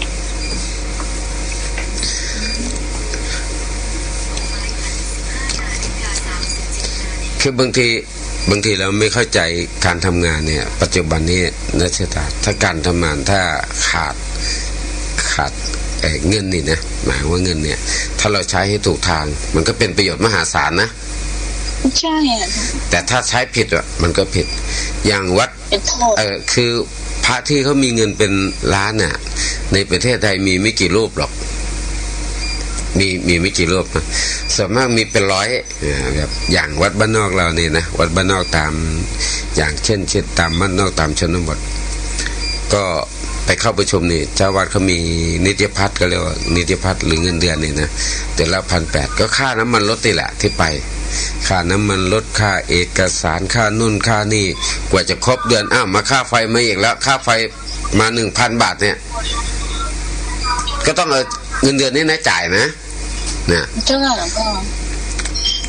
พอไหมไม่พอหรอกถ้าอย่างอาตมาค่าไฟมันจะแพงหน่อยเพราะว่าเปิดธรรมะเปิดวิทยุก็จะแพงมากเป็นพิเศษค่าใช้จ่ายก็จะมากตามด้วยอันนี้คือนั่นน่ะ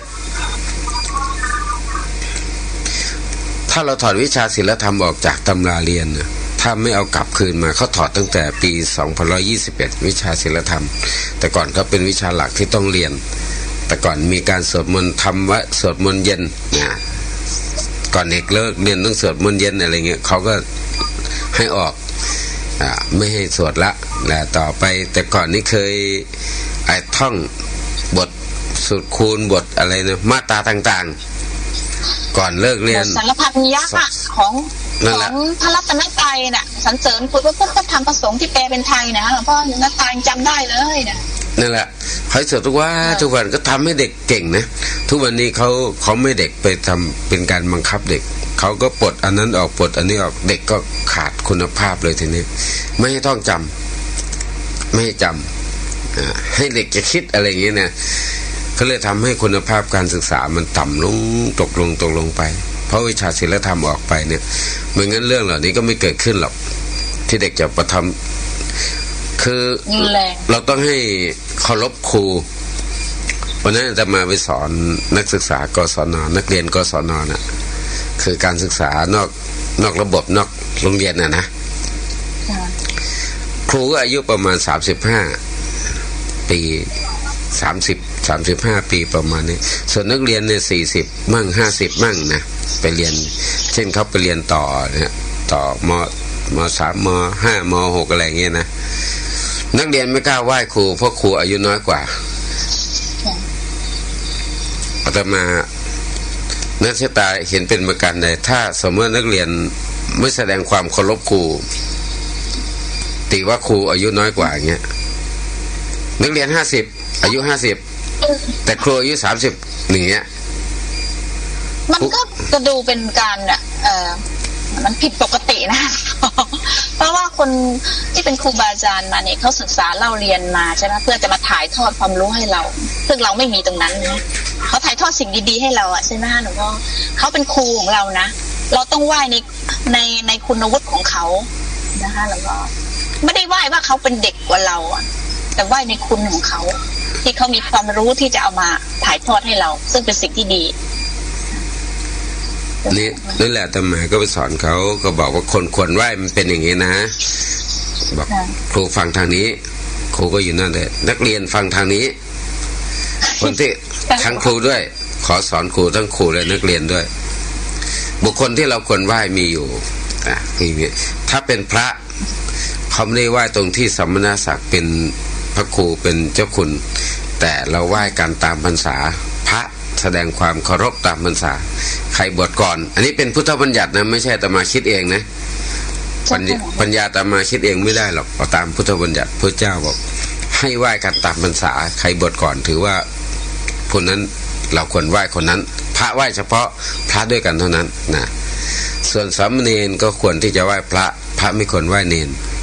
ถ้าเป็นภิกษุณีต้องกราบพระไหว้พระไปกราบไปไหว้ภิกษุณีไม่ได้นะส่วน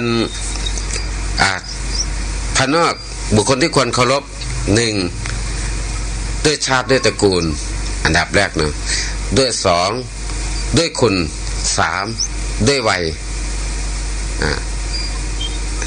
เป็นยังไงชาติตระกูลอย่างเช่นนั้นถ้าเกิดในตระกูลสูงตระกูลกษัตริย์เนี่ยถึงท่านจะเป็นพระราชกุมารยังทรงพระเยาว์อยู่มีพระชนมายุ20 พรรษาอายุ20 ปีอย่างเงี้ยนะคนแก่ก็ต้องแสดงความเคารพ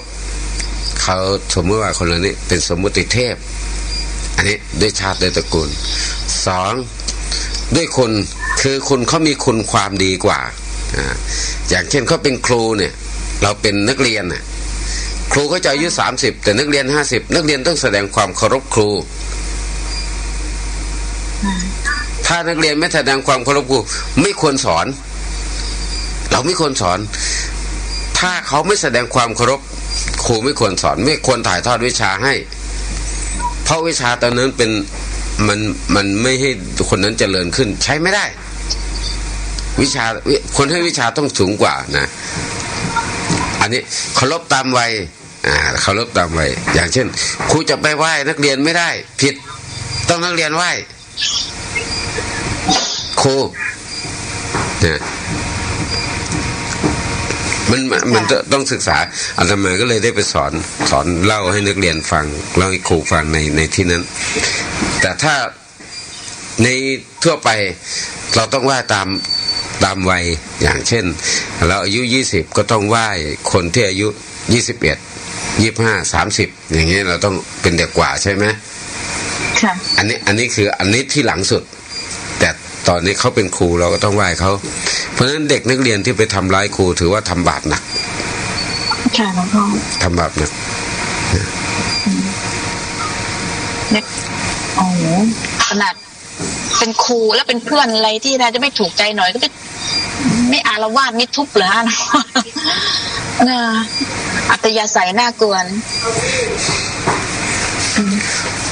นั่นแหละเราต้องสอนเราต้องเอาวิชาศีลธรรมเข้ามาใส่ในตำราเรียนใส่ตั้งแต่เด็กอนุบาลเลยตั้งแต่อนุบาลสอนแยกแยะดีชั่วบุญบาปได้เราต้องสอนเลยหนูอย่าไปทำตีพ่อตีแม่นะบาปนะลูกนะด่าพ่อด่าแม่บาปนะว่าครูบาอาจารย์บาปนะเราต้องพูดบ่อยๆให้เด็กได้ยินเด็กมันจะกลัวบาปไงกลัวบาปมาเด็กกลัวบาปเดี๋ยวลงนรกนะอะไรอย่างเงี้ย ถ้าเราป้อนแต่เล็กๆเรื่อยๆบ่อยๆเด็กก็จะกลายเชื่อกลัวบาปบางคนที่ไม่มีความรู้ไม่มีธรรมถ้ามีอำนาจนั่นก็จะทำลายสังคมให้เสียหายอย่างเนี้ย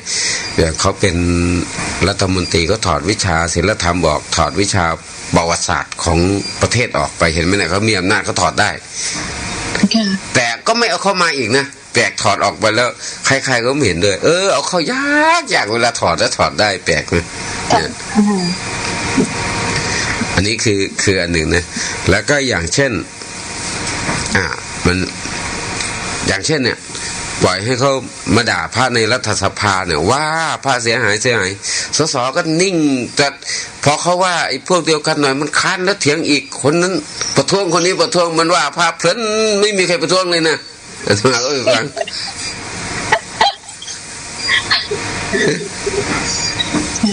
นั่นเองก็จะได้เห็นความมันเห็นความเสื่อมนะฮะหลวงพ่อใช่สิ่งที่ควรพูดก็ไม่พูดอ่ะสิ่งที่ไม่ควรพูดอ่ะพูดซะยาวซะเพลินหลายเลยหลายอาทิตย์สะสมเป็นเดือนเป็นปีเลยคือเขาก็พูดถึงพระที่เสียแหละแล้วเขาก็มาพูดอย่างนี้แต่พระที่ทำงานมันไม่พูดถึงเลยพระทำงาน ท่านมีสถานีวิทยุเราน่าจะหางบประมาณค่าน้ำค่าไฟดูแลท่านหน่อยไม่ได้พูดถึงเลยสักหน่อยเลยนะไม่มีเลยนะ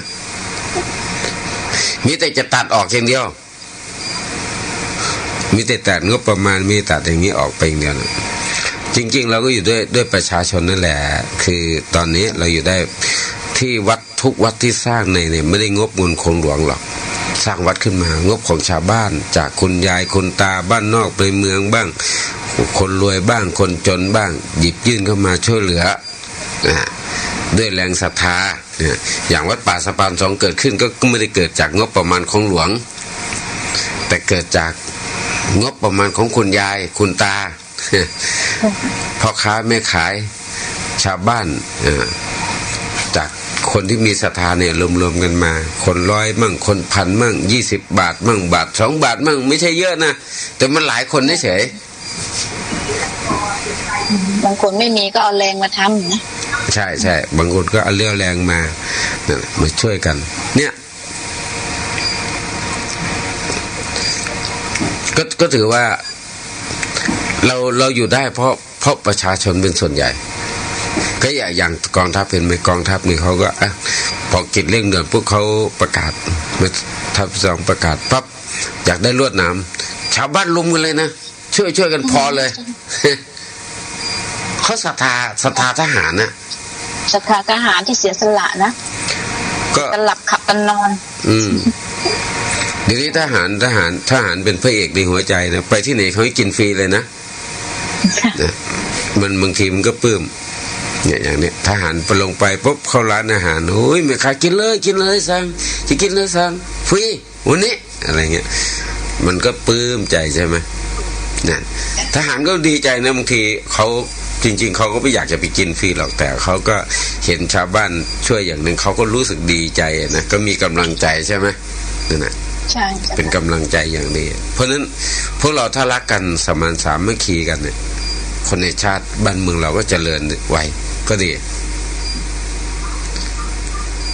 ไอ้สิ่งดีๆไปด้วยกันได้นะชาติศาสนาพระมหากษัตริย์นะแล้วก็ใช่มันต้องคู่ให้ความเคารพให้ความศรัทธาให้ความช่วยเหลือเกื้อกูลซึ่งกันและกันอันนี้คือนะเพราะนั้นวิชาศิลธรรมจริงๆอาตมาอยากให้เอากลับมาในตำราเรียนเพื่อสอนลูกหลานการถอดวิชาอื่นออกถอดวิชาอื่นออกนะก็ไม่ควรถอดวิชาประวัติศาสตร์ออกไม่ควรถอดวิชาศิลธรรมออกไปแล้วก็เอามาใส่ให้เป็นหลักสูตรวันหนึ่งเรียนเลยวันละชั่วโมงสักหรือ30 นาทีทุกวันวันละเล็กวันละน้อยแต่ไม่ต้องเรียนมากหรอกแต่วันละนิดวันละหน่อยอาตมาไปวันนั้นอาตมาไปที่อุตรดิตถ์ไปสอนเด็กนักเรียนป.1 ทั้งหมดนั่งเรียบร้อยฟังเทศน์ฟังธรรมสุภาพเรียบร้อยอ้าว รับศีลอารัตนาศีลนักเรียนว่าได้หมดเอากราบพระสวดมนต์เก่งเวลาฟังเทศกิริยาเรียบร้อยหมดพอสอนเด็กไปจบ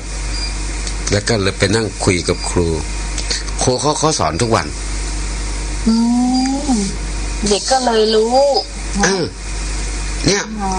น่ารักนะพวกเด็กเ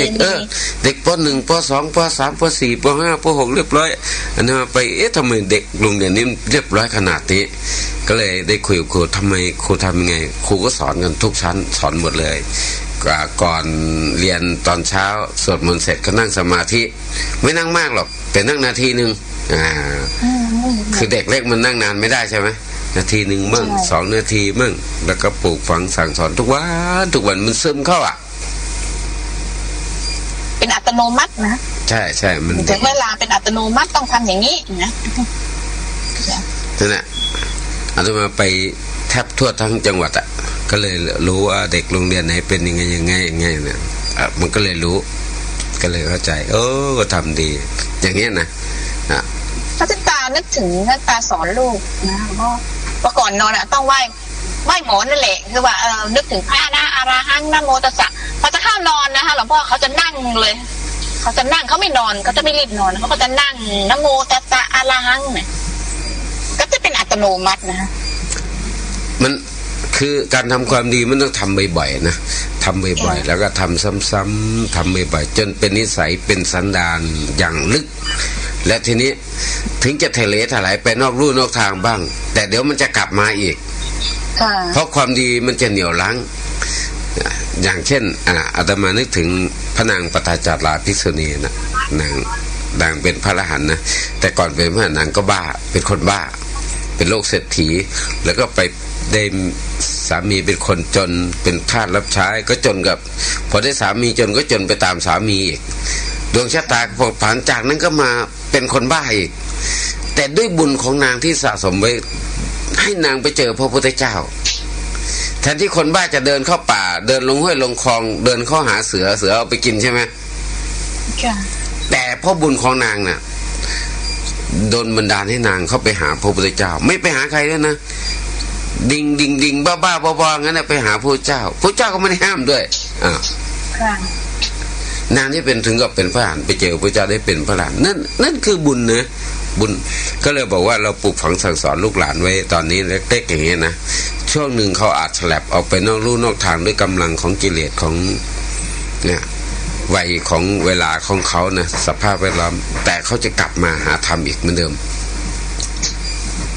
เขากลับมาอาตมารู้จักหลายคนเนี่ยมีคนหนึ่งรู้จักเขาตั้งแต่สมัยนานแล้วเคยมาอยู่แต่มา